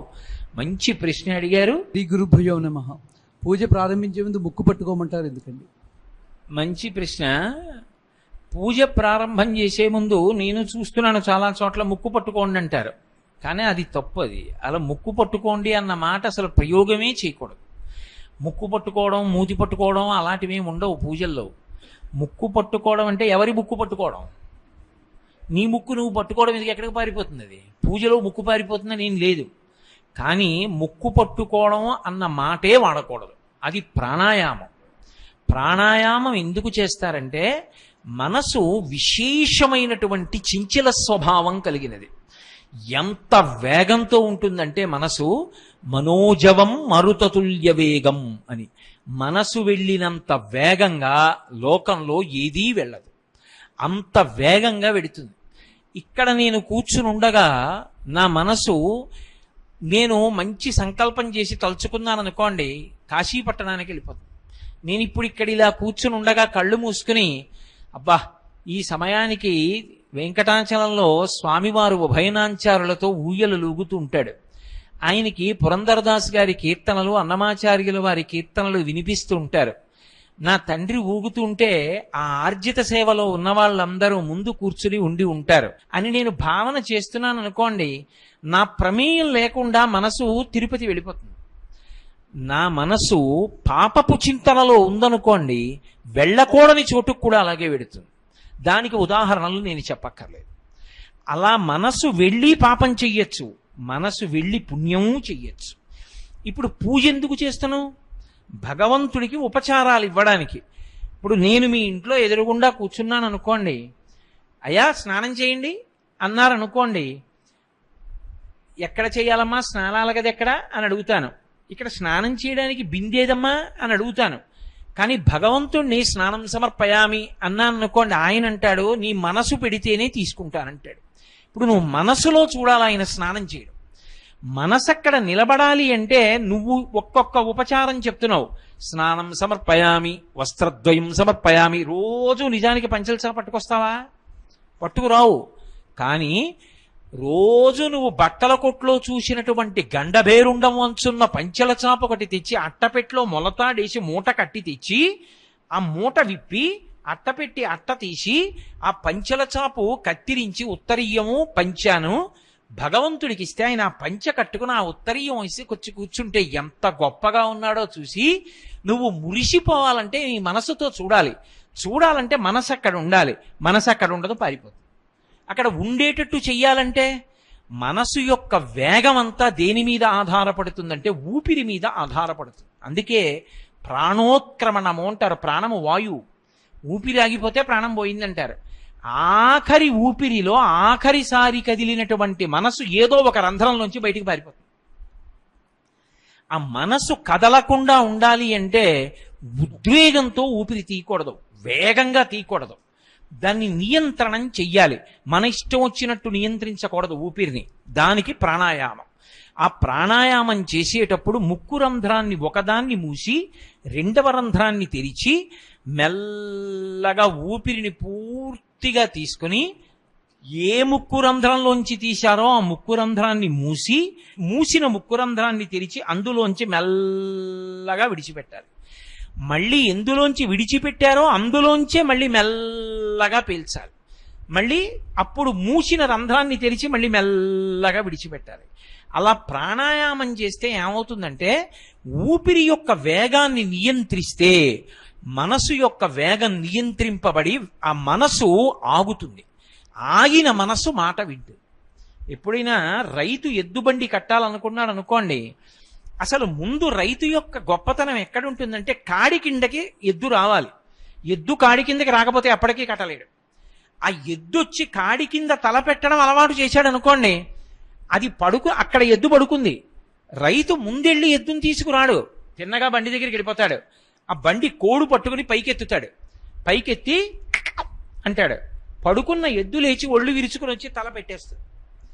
ఒకసారి అలవాటు పడిపోయిన ఎద్దు దానిని లేపకపోయిన బండి పైకెత్తితే కాడి కింద మెడబెట్టినట్టు ప్రాణాయామం చేస్తే మన మనసు మన మాట వినడం మొదలు పెడుతుంది. అప్పుడు హస్తయోహో అర్ఘ్యం సమర్పయామి అన్నాననుకోండి, ఈశ్వరుడి చేతులు చూస్తుంది, నేను పోసిన నీళ్లు చూస్తుంది, ఆయన పుచ్చుకోవడం చూస్తుంది. మనసు నిలబడితే కానీ పూజ పూర్తవదు. మీరేమిచ్చారు ఈశ్వరుడికి అనవసరం. పత్రం పుష్పం ఫలం తోయం యోమే భక్త్యా ప్రయచ్చతి. భక్తి మనస్సులో ఉండే భావన. ఆ మనసు నిలబడాలి అంటే ప్రాణాయామం చేస్తే ఊపిరిని నియంత్రిస్తే మనసు నిలబడుతుంది. నిలబడిన తరువాత ఇక ఒక్కసారి లొంగిందనుకోండి, ఇలా చెయ్యి ఇలా చెయ్యి ఇలా చెయ్యి అన్నారనుకోండి, అలా చేయడం మొదలు పెడుతుంది. అలా చేస్తే దానికి ఉన్న విచిత్రం ఏమిటో తెలుసా? అదే జ్ఞాపకం చేస్తుంది. ఏమయ్యో 108 నామాలు చెయ్యాలి కదూ, 108 పువ్వులు ఉన్నాయా, అన్ని పువ్వులు లేకపోతే కాసిన అక్షతలు కూడా సిద్ధం చేసుకో, అదే జ్ఞాపకం చేస్తుంది. మాట విన్నటువంటి ఎద్దు ఎలా కాడి కింద తల పెడుతుందో అలా మాట వినడానికి అలవాటు పడిన మనసు భగవత్పథంలో నడిపించడానికి ఉపకరిస్తుంది. అందుకే వాగ్గేయకారులందరూ మాట విన్న మనసుని కీర్తిస్తారు, మాట వినని మనసుని నిందిస్తారు. ఓ మనసా వినవే అంటూ త్యాగరాజస్వామి అన్ని కీర్తనలు అందుకే చేశారు. కాబట్టి పూజలో ప్రాణాయామానికి అంత ప్రధానమైనటువంటి స్థానం ఉంది.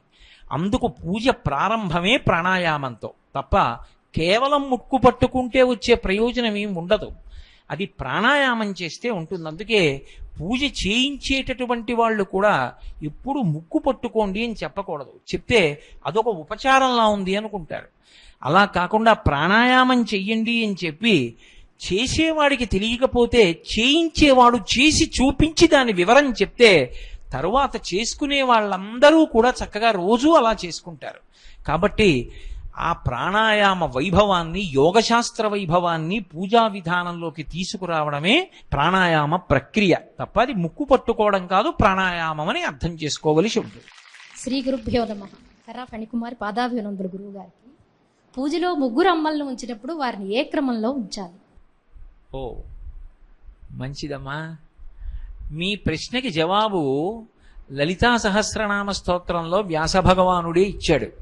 సచామర రమావాణి సవ్య దక్షిణ సేవిత అని. సవ్యము అపసవ్యము అని రెండు మాటలు మాట్లాడితే మళ్ళీ అందులో కొంత అయోమయం ఉంటుంది. సవ్యం అంటే కుడా, సవ్యం అంటే ఎడమ, సవ్యేతరం అంటే మరి కుడి కాని ఎడమ, ఎడమ కాని కుడా అని. ఆ అనుమానం లేకుండా వ్యాస భగవానుడు ఒక మాట అన్నాడు. ఆయన అన్నాడు సచామర రమావాణి సవ్య దక్షిణ సేవిత అన్నాడు. అంటే అమ్మవారు మధ్యలో కూర్చుంటే, అమ్మవారు అన్న మాటకి నేను ప్రధానమూర్తి, కామాక్షి పరదేవత లేదా లలితా పరాభట్టారిక అనుకోండి. లలితా స్వరూపం ఇలా కూర్చునుంటే ఆవిడికి కుడి చేతి వైపు సరస్వతీదేవి ఉండాలి, ఆవిడికి ఎడమ చేతి వైపు లక్ష్మీదేవి ఉండాలి. పూజలో మీరెప్పుడూ కూడా ఒక నియమం ఉంటుంది. మీరు ఎటువైపు ఏ పదార్థాన్ని ఉంచారు అన్నదాన్ని బట్టి ప్రాధాన్యత క్రమం నిర్ణయింపబడుతుంది. నా కుడి చేతి వైపు ఏది ఉందో ఆ కుడి చేతి వైపు ఉన్నదానికున్నంత ప్రాధాన్యత ఎడమ చేతి వైపు ఉన్నది కాదు అని అర్థం. ఇప్పుడు అమ్మవారికి కుడి చేతి వైపు సరస్వతీదేవి ఉంది, ఎడం చేతి వైపు లక్ష్మీదేవి ఉంది. అంటే సరస్వతీదేవి కన్నా లక్ష్మీదేవి తక్కువ అని అన్వయం చేయకూడదు అక్కడ ప్రాధాన్యత. అంటే ఈవిడ అనుగ్రహం లేని ఈవిడ అనుగ్రహం ప్రమాదకారి. ఎందుచేత? నా దగ్గర కొన్ని వేల కోట్ల ఆస్తి ఉంది, కానీ సరస్వతీ కటాక్షం లేదు. అక్షరం ముక్క రాదు, ఒక అంకె తెలియదు, కూడడం రాదు, తీసివేయడం రాదు, సంతకం పెట్టడం కూడా రాదు. ఇప్పుడు నేను ఎవరి మీద ఆధారపడాలి? పిల్లలు చూస్తే చాలా చిన్నవాళ్ళు, భార్యకి చూస్తే నాకన్నా సరస్వతీ కటాక్షం. ఇప్పుడు ఇంత ఆస్తి ఉంది, నేను ఎవరినో నమ్ముతాను. వాడు వచ్చి అయ్యా ఇలా ఇలా రాశానండి, మీ వేలిముద్ర వెయ్యండి అంటాడు, వేస్తాను. కానీ మనసులో భయం, వాడు ఏం రాశాడో, నేను వేలిముద్ర వేశాను. ఇప్పుడు నాకు పిల్లలు పుడితే వాళ్ళకి నేను మొదట చెప్పే విషయం ఏమిటి? ఒరే, నాలా డబ్బు సంపాదించడం కాదురా, ముందు 4 అక్షరాలు నేర్చుకోండిరా. సరస్వతీ కటాక్షం లేని లక్ష్మీ కటాక్షం భయహేతురా. భయం వేస్తుంది, ఏమైపోతుందో ఈ ఐశ్వర్యం అని, ఎవడేం చేస్తున్నాడో అని భయం. 2 సరస్వతీ కటాక్షం లేదు. దేనికోసం ఖర్చు పెట్టాలో తెలియదు, దేనికి దానం చెయ్యాలో తెలియదు. శాస్త్రీయమైన ఆలోచన లేకుండా దానం చేశారనుకోండి, అది పుణ్యహేతువు కాదు, పాత్రత నిరిగి దానం చెయ్యాలి. అపాత్రునకు దానం చేయడానికి వీల్లేదు.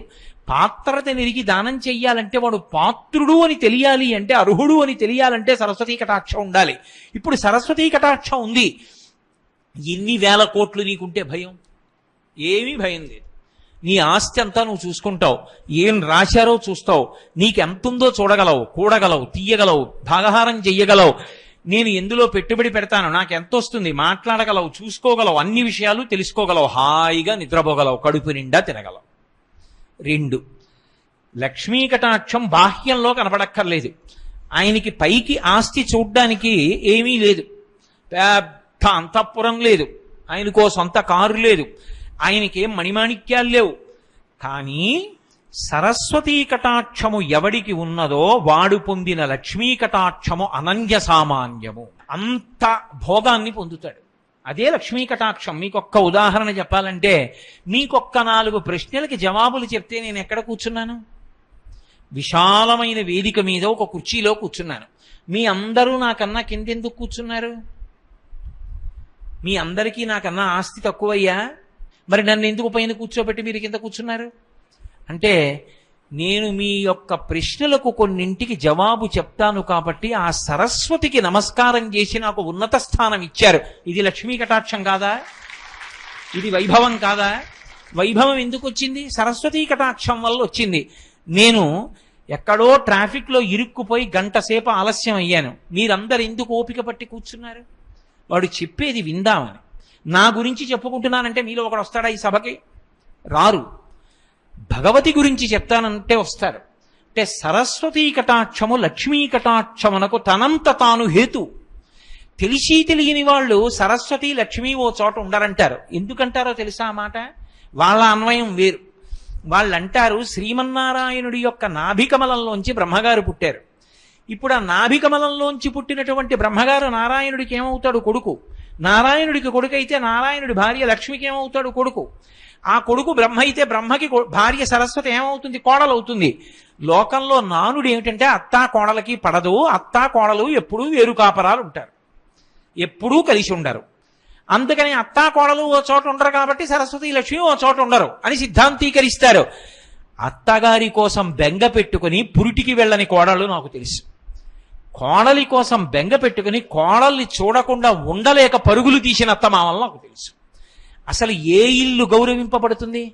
ఎక్కడ అత్తా కోడలు దెబ్బలాడుకోకుండా కలిసిమెలిసి ఉంటారో ఆ ఇంటినే ఆదర్శప్రాయం అని చెప్తాం. ఆ ఇంట్లో చూడండి అత్తా కోడళ్ళు ఎలా ఉంటారో, తల్లి కూతుళ్ళలా ఉంటారంటాం. అది ఆదర్శప్రాయం అంటాం. అంతటి సంస్కృతిని నేర్పవలసిన తల్లులు లక్ష్మీ సరస్వతి ఎందుకు దెబ్బలాడుకుంటారు? వాళ్ళు దెబ్బలాడుకోరు, మనకున్న అవగుణాలు తీసుకెళ్లి వాళ్ళ యందు కూడా ఆరోపించడం. కాబట్టి సరస్వతి లక్ష్మి ఒక చోట ఉండరన్నది తప్పు. కానీ మూర్తులను ఆక్రమంలో ఎందుకు పెడతామంటే, అమ్మా నీ అనుగ్రహం చేత కుడివైపు ఉన్న సరస్వతి నాకు ముందు కావాలి, ఆవిడ అనుగ్రహం కలిగి లక్ష్మీ అనుగ్రహం కలగాలి.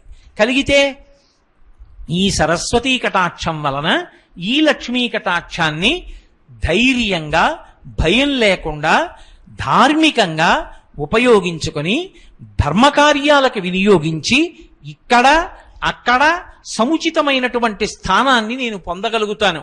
ఇది లేని లక్ష్మి భయం. లక్ష్మి లేని సరస్వతి అసలు ఉండదు. లక్ష్మీదేవి కటాక్షం లేని సరస్వతీ కటాక్షం అన్న మాట లోకంలో లేదు. ఉండి తీరుతుంది సరస్వతి. విద్వాన్ సర్వత్ర పూజ్యతే. విద్వాంసుడైన వాడు సర్వత్ర పూజింపబడతాడు. ఎక్కడో ఒక చోట రెండు చోట్ల ఉండదు, అన్ని చోట్ల పూజింపబడతాడు. 4 ఉపన్యాసాలు చెప్పిన నేనే రైలు ఎక్కితే ఒక్కొక్కసారి నేను రైలు దిగేటప్పటికి 2 బుట్టల పళ్ళు పట్టుకెడతాను. ఎందుకని? రైలు బండెక్కినా పూజ్యత లభించింది. విద్వాంసుడనైనందుకు కాదు, 4 ఉపన్యాసాలు చెప్పినందుకు. ఇక విద్వాంసునకు గౌరవం లేకుండా ఎందుకుంటుంది? అందుకే కుడిపక్క సరస్వతిని, ఎడం పక్కన లక్ష్మిని అమ్మవారికి ఉంచి అమ్మవారిని సేవిస్తారు. అలా ఉంటుందని నేను చెప్పడం కాదు, వ్యాసుడే చెప్పాడు. శంకర భగవత్పాదులు కూడా ఇదే మాటని సరస్వత్యా లక్ష్మ్యా విధిహరి సపత్నో విహరతే అంటూ సౌందర్యలహరిలో చెప్పారు. సరస్వత్యా అని మొదట సరస్వతీ కటాక్షమే మాట్లాడారు. కారణం లక్ష్మిని కించపుర్చడం కాదు.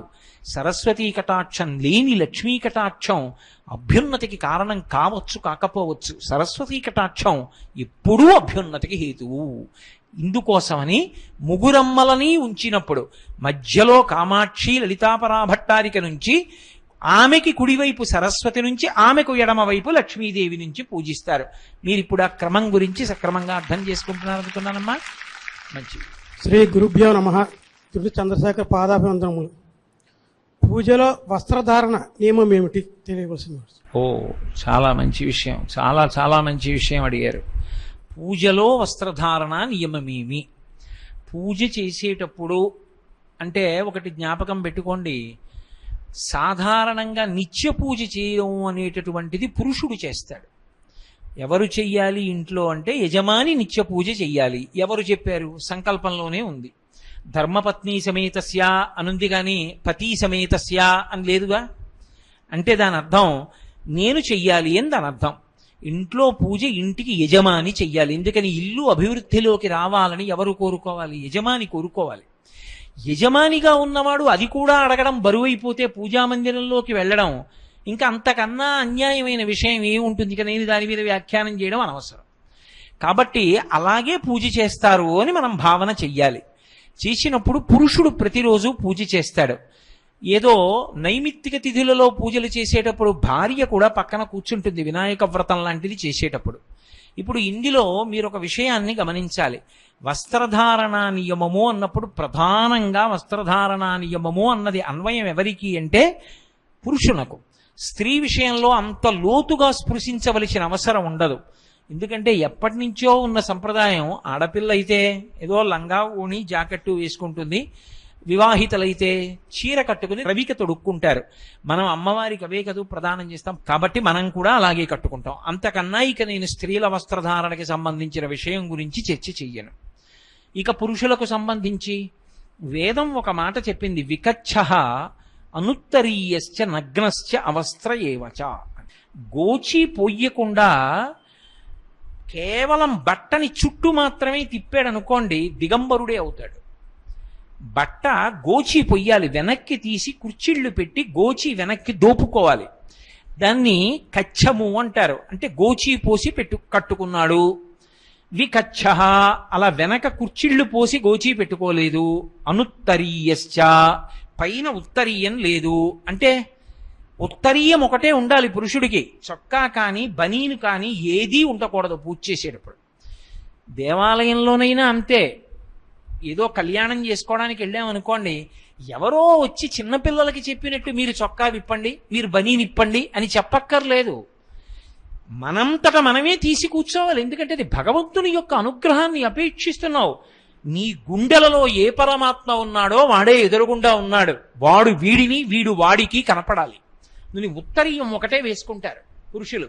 వేసుకుని వికచ్చః గోచి పోసి పంచె కట్టుకోవాలి. ఎడమ భుజం మీద ఉత్తరీయం ఉందనుకోండి, వాడు భార్యాసహితుడు మంగళప్రదుడని గుర్తు.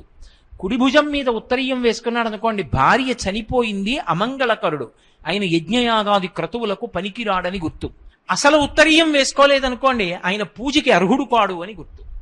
కాబట్టి అనుత్తరీయశ్చ ఉత్తరీయం లేకుండా ఉండకూడదు. 2, ఇంటికి ఎవరైనా పెద్దలు వస్తున్నారనుకోండి, మీ యందు పెద్దరికం వాళ్ళు చూస్తున్నారు అని గుర్తేమిటో తెలుసా? మీకు స్వాగతం చెప్పడానికి బయటికి వచ్చిన ఇంటి యజమాని యొక్క ఎడమ భుజం మీద ఉత్తరీయం ఉన్నదా లేదా అన్నది చూసుకోవాలి.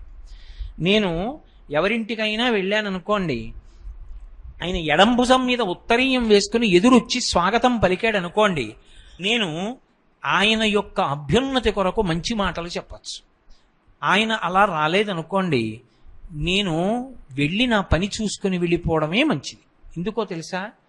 నాకు ఆయన పెద్దరికం ఇస్తున్నాడని గుర్తేమిటంటే భుజం మీద ఉత్తరీయంతో స్వాగతం పలకాలి. మీరు గమనించండి, కావ్యాలలో పురాణాలలో భుజం మీద ఉత్తరీయంతో స్వాగతం పలికాడు అని ఉంటుంది. అప్పుడే పెద్దలు మాట్లాడతారు. కాబట్టి ఉత్తరీయం ఉండాలి. నువ్వు ఎవరితో సమన్వయం అవుతున్నావు? భగవంతుడితో సమన్వయం అవుతున్నావు. పూజలో ఆయన చెయ్యి చాపాలి, ఆయన కాళ్ళు చాపాలి, లేకుండా ఎలా ఆయన కాళ్ళు కడుగుతావు? ఆయన తింటే కదూ నువ్వు పెట్టింది అందింది. ఆయన అనుగ్రహించాలంటే నువ్వు మంగళప్రదుడవై ఉండాలి, ఉత్తరీయం వేసుకుని ఉండాలి. అనుత్తరీయశ్చ నగ్నశ్చ, వాడు బట్టలు లేకుండా పూజ చేశాడు అని గుర్తు. అవస్త్రయేవచ, మళ్ళీ నొక్కి చెప్పింది వేదం. వాడు నగ్నంగా ఉన్నాడు. నగ్నము అన్న మాటకు అర్థం ఏమిటంటే దిక్కులు కప్పని వాడై ఉన్నాడు. నేను ఏదో ఇలా ఒక్కటే కట్టాననుకోండి, పూజకు పనికిరాను. గోచి పోసి కట్టే కూర్చోవాలి. అందుకే మీరు ఎప్పుడైనా చూడండి, వేదం చదువుకున్న పెద్దలు వాళ్ళు భోజనం చేస్తుంటే కనీసం అంగవస్త్రం అంటారు, చిన్న గుడ్డైనా సరే గోచి పోసి కట్టు కూర్చుని భోజనం చేస్తారు తప్ప అసలు వికచ్చంగా భోజనం చేయరు. వికచ్చంగా పూజ దగ్గరికి వెళ్ళరు. దేవాలయంలోకి అంతరాలయ ప్రవేశం చెయ్యరు. వికచ్చ అనుత్తరీయశ్చ నగ్నశ్చ అవస్త్రయేవచ. రెండు, అలా పంచె కట్టుకునేటప్పుడు ఆ పంచెకి కానీ ఉత్తరీయానికి కానీ అంచు ఉండాలి. అంచులేని బట్ట కట్టాడు అంటే అమంగళప్రదుడు అని గుర్తు, అమంగళమైన స్థితిలో ఉన్నాడు అని గుర్తు.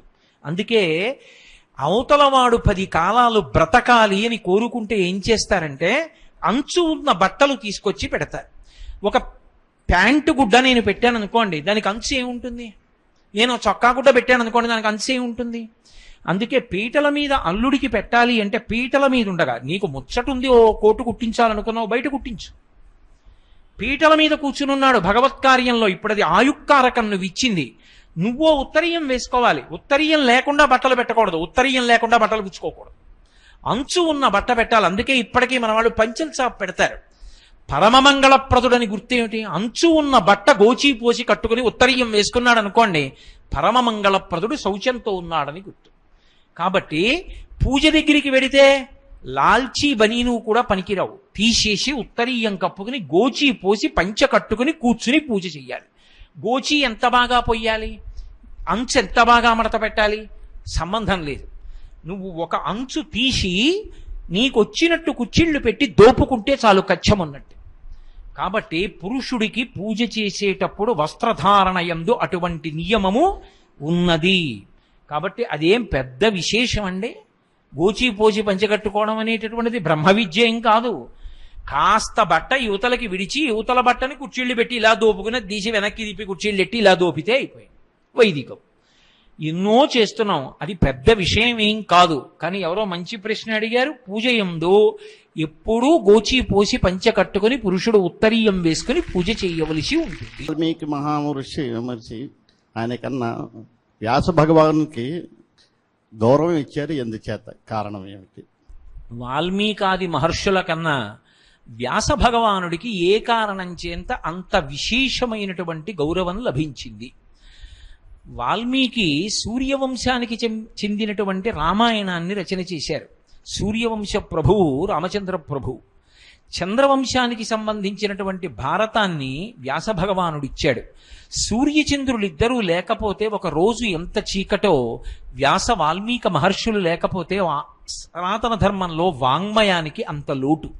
ఇద్దరూ నమస్కార యోగ్యులే, ఇద్దరూ ఆరాధనీయులే, ఇద్దరి పేరు చెప్తే తల వంచి నమస్కరించవలసిందే. కానీ ఎవరికన్నా కూడా వ్యాసుడే గొప్పవాడు. వ్యాసుడి కన్నా గొప్పవాడు అని సనాతన ధర్మంలో చెప్పడానికి ఉండదు.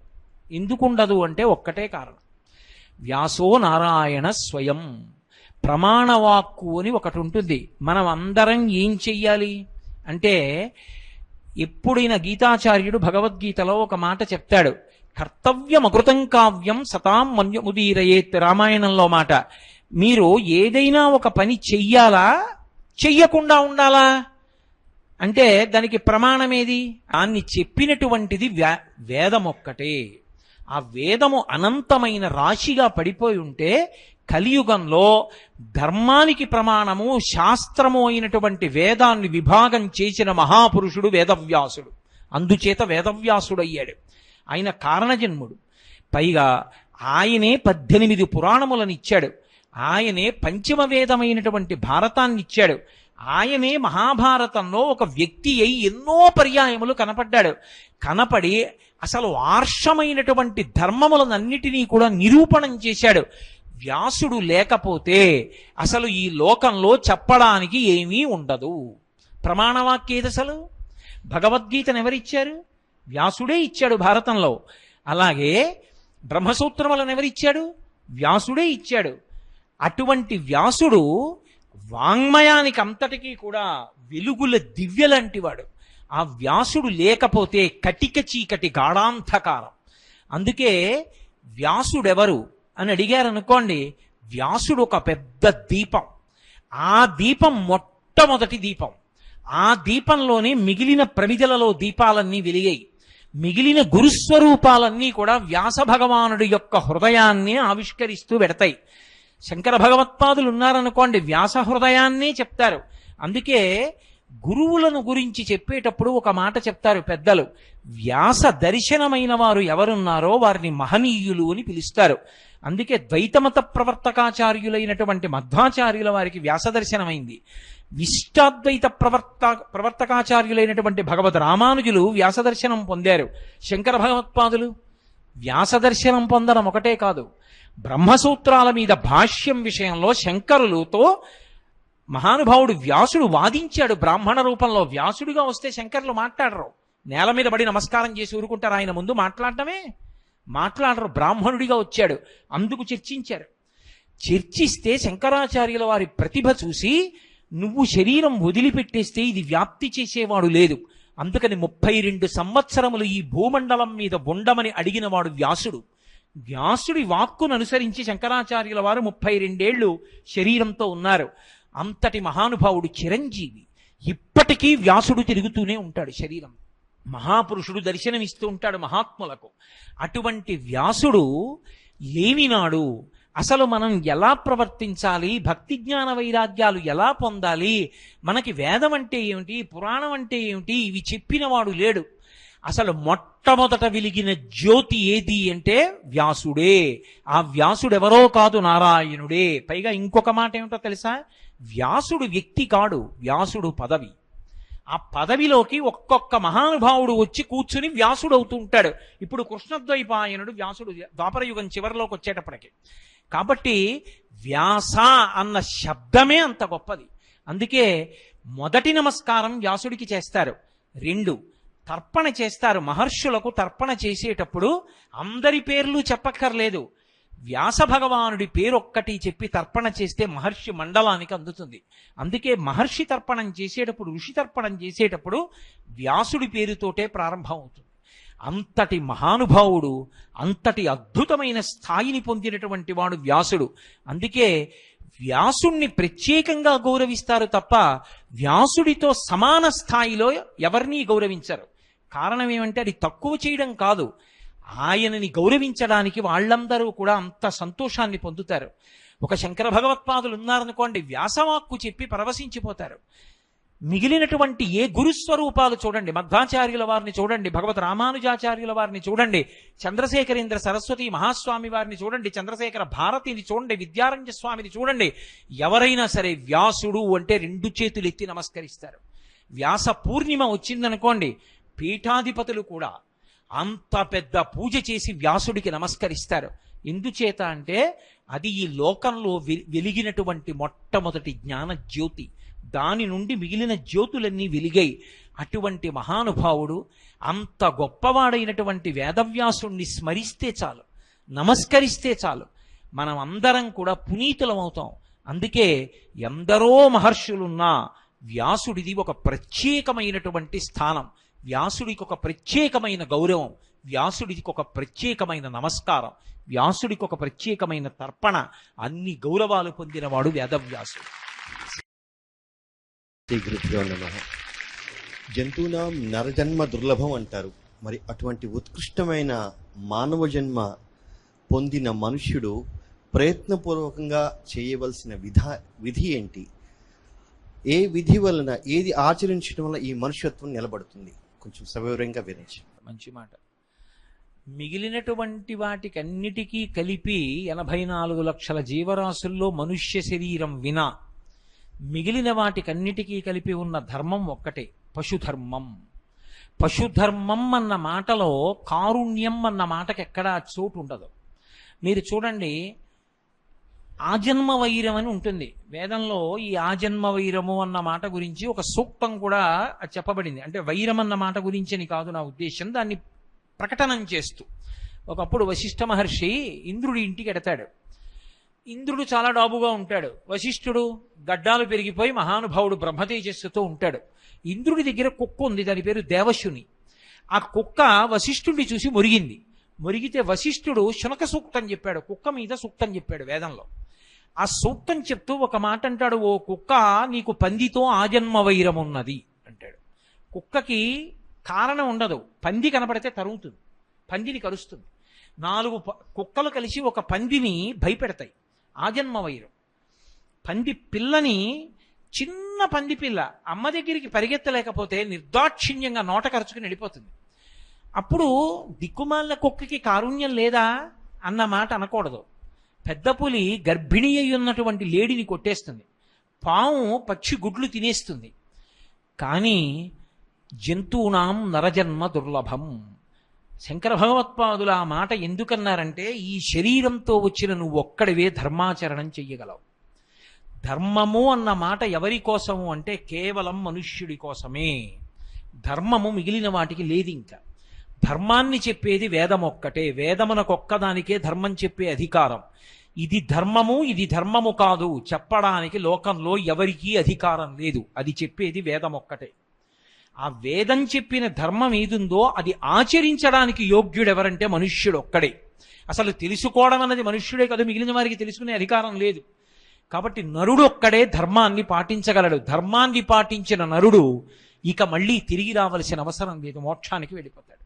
అందుకే మనం అడగక్కర్లేదు. పురుషార్థములు అంటే ధర్మార్థ కామ మోక్ష చతుర్విధ పురుషార్థ ఫలసిద్ధ్యర్థం. కామము అర్థము ఈ రెండు దేనితో ముడిపడాలి? ధర్మంతో ముడిపడాలి.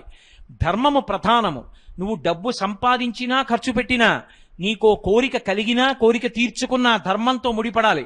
ధర్మచట్రములోకి ఇమడని డబ్బు సంపాదించకూడదు, ధర్మచట్రములోనికి ఇమడని రీతిలో ఖర్చు పెట్టకూడదు.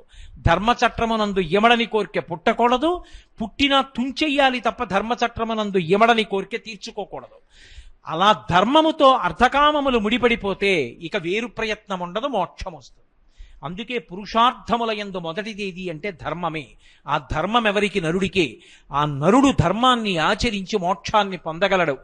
ధర్మాన్నే పట్టుకున్న రామచంద్రమూర్తి త్రేతాయుగంలో జీవించి ఉన్న కలియుగంలో కూడా రామనామం అంత గొప్పది, రామ కథ అంత గొప్పది, రామాయణం అంత గొప్పది, రామ మందిరం అంత గొప్పది, రామ భక్త సమాజం అంత గొప్పది, రామ భజనం అంత గొప్పది.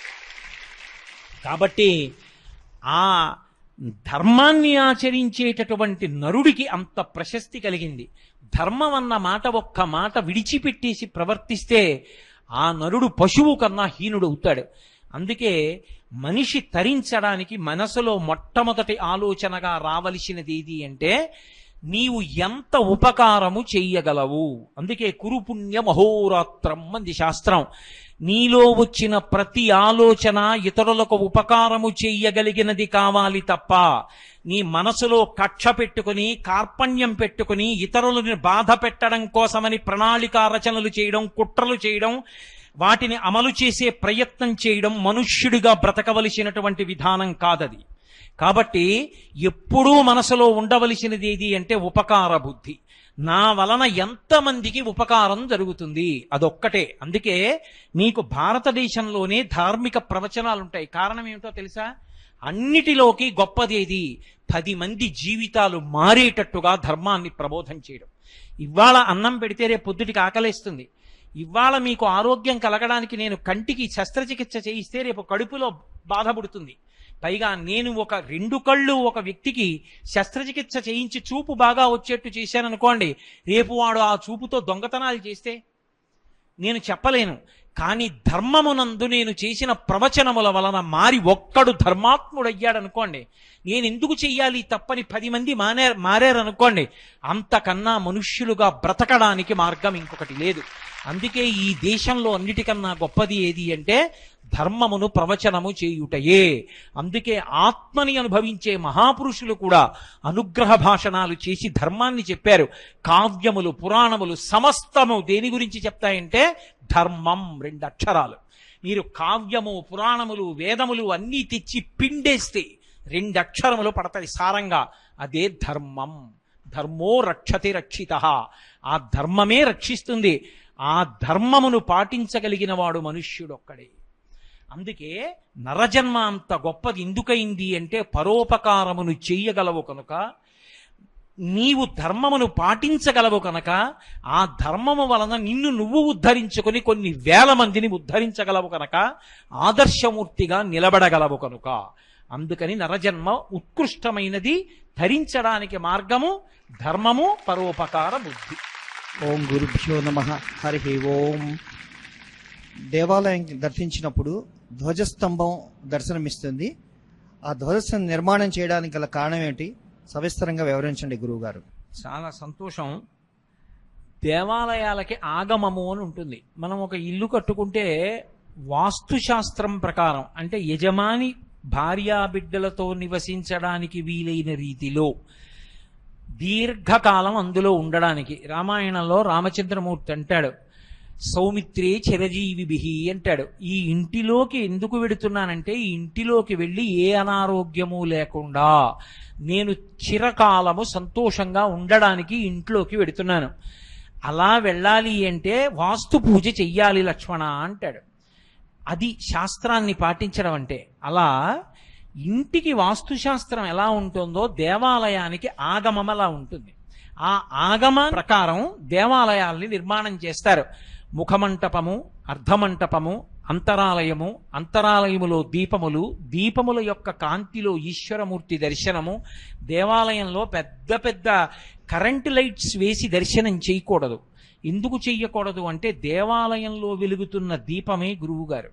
గురువుగారు మాకు ఆయన యొక్క ప్రవచనము ద్వారా అందించిన భక్తి యొక్క కాంతులలో మాకు పరమేశ్వరుడు దర్శనమవుతున్నాడు. ఆ లోపల ఉన్న దీపమే గురువు. అందుకే ఆగమం ఉంటుంది. ఆగమం ప్రకారం నిర్మిస్తారు. బలిహరణ మంటపాలుంటాయి. ప్రదక్షిణానికి అనుకూలంగా ఉంటుంది. బయట పరివార దేవతలు ఉంటారు. ఎదురుగుండా ఆయనని వహించేటటువంటి వాహనం ఉంటుంది. దానితో పాటుగా ధ్వజస్తంభం ఉంటుంది. ధ్వజము అంటే గుర్తు ఏమిటంటే జెండా. జెండా కనపడింది అనుకోండి ఎక్కడైనా, ఆ జెండాని బట్టి దాని వెనక ఎవరున్నారు చెప్తారు.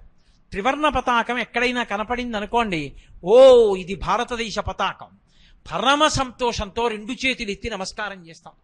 రామాయణంలో కోవిదార వృక్షం ముద్రగా కలిగిన పతాకం కనపడుతుంది రామలక్ష్మణులకు.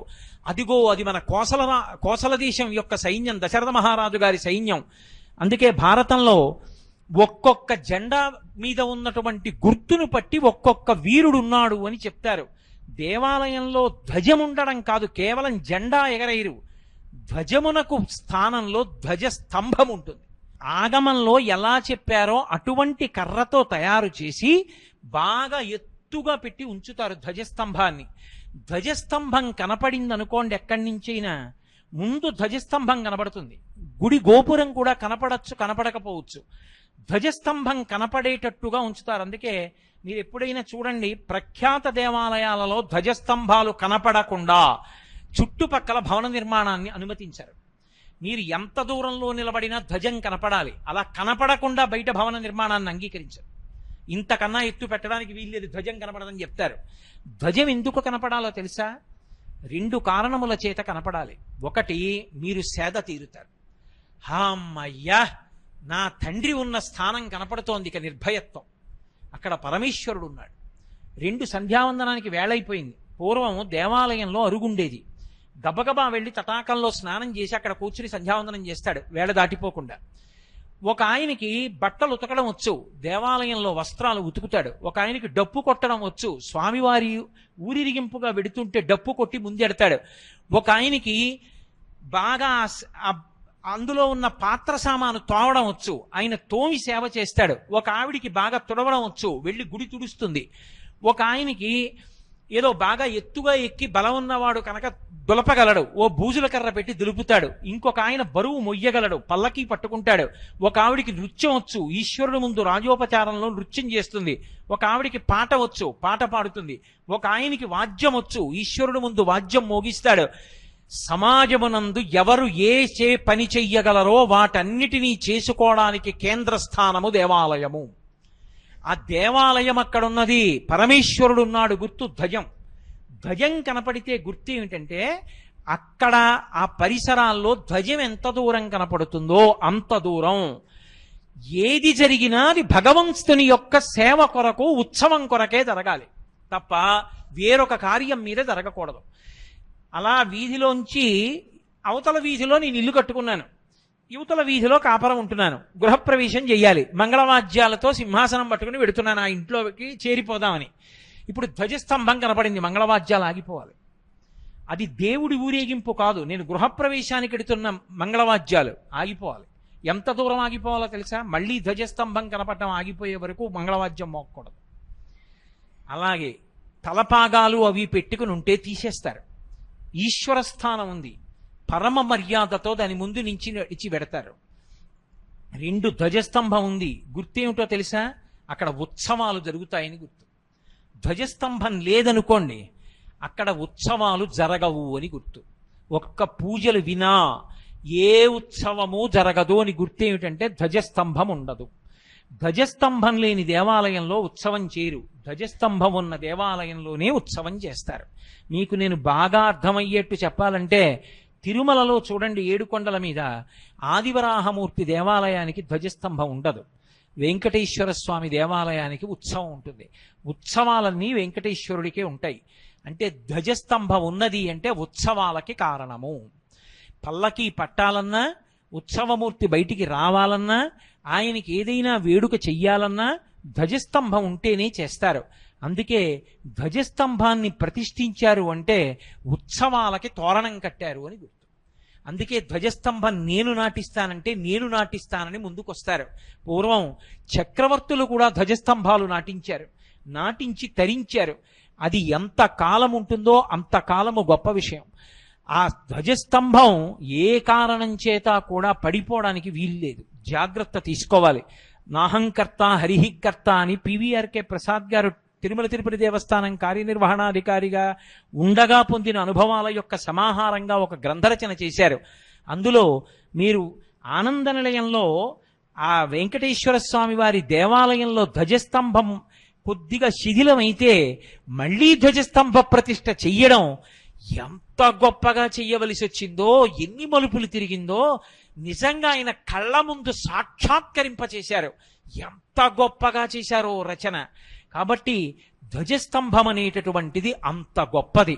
ఆకాశ దీపమని అన్ని దీపాలు దేవాలయంలో పెడతారు. ఆకాశమే పరబ్రహ్మంగా ఎత్తే దీపం ధ్వజస్తంభం మీదకి ఎత్తుతారు. అందుకే ఒక్క కార్తీక మాసంలో దీపాలకి సంబంధించినటువంటి నెల, ఆ నెలలో పెట్టేటటువంటి దీపం మాత్రం దేవాలయంలో నేల మీద పెట్టరు.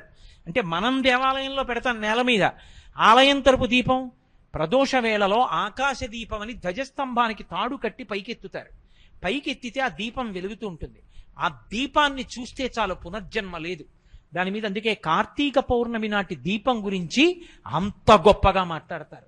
అటువంటి ఆకాశ దీపం వెలగాలన్నా, ఉత్సవాలు జరగాలన్నా, ఈశ్వరుడు ఉన్నాడని అందరూ సంతోషాన్ని పొందాలన్నా, అది ఈశ్వర దేవాలయం అని గుర్తు పట్టాలన్నా, అక్కడ అందరూ సంతోషంగా వెళ్ళి ఉత్సవాలు చేసుకోవాలన్నా ధ్వజస్తంభం అవసరం. దేవాలయ ఆగమంలో ధ్వజస్తంభానికి అంత ఎనలేని కీర్తి ఉంది. అక్కడ ఎగిరిన పతాకాన్ని బట్టి ఉత్సవానికి ఆహ్వానం జరుగుతోంది అని గుర్తు. గరుత్మంతుడి పతాకం ఎగురుతోందనుకోండి, విష్ణు సంబంధమైన ఉత్సవం జరుగుతోందని గుర్తు. ఎవరు వాహనమో వాడు పతాకంగా పైకి ఎగురుతాడు. పైకి లేస్తాడు. శివాలయంలో ఉత్సవం జరుగుతోందనుకోండి, నందీశ్వరుడు యొక్క పతాకం పైకెడుతుంది. ధ్వజమును ఆరోహించడంలో అంటే ఆ పతాకం పైకెక్కడంతో ఉత్సవాలు ప్రారంభం. మళ్ళీ దాన్ని దింపడంతో ఉత్సవాల పరిసమాప్తి, లేదా చక్రస్నానంతో త్రిశూల స్నానంతో పరిసమాప్తం అయిపోతాయి. అంత గొప్పది ధ్వజస్తంభం. మన సనాతన ధర్మంలో ఒక దేవాలయానికి అత్యంత ప్రధానమైనది. శైవాగమంలో అయితే శివాలయంలో 8వ వంతు ధ్వజస్తంభం. మీరు అలా వెళ్ళిపోతూ వెళ్ళిపోతూ ధ్వజస్తంభం వంక కాకతాళీయంగా ఇలా చూసినా సరే శివాలయంలో 8వ వంతు మీరు దర్శనం చేసిన పుణ్యం మీకు వేసేస్తారు. అంత తేలికగా ఆ ఊళ్ళో ఉన్న వాళ్ళకి పుణ్యం కట్టపెట్టడానికి ఎత్తెత్తు ధ్వజస్తంభాల్ని పూర్వం స్థాపన చేశారు. అంత గొప్పది ధ్వజస్తంభం. మంచి ప్రశ్న అడిగినందుకు మీకు ధన్యవాదాలు.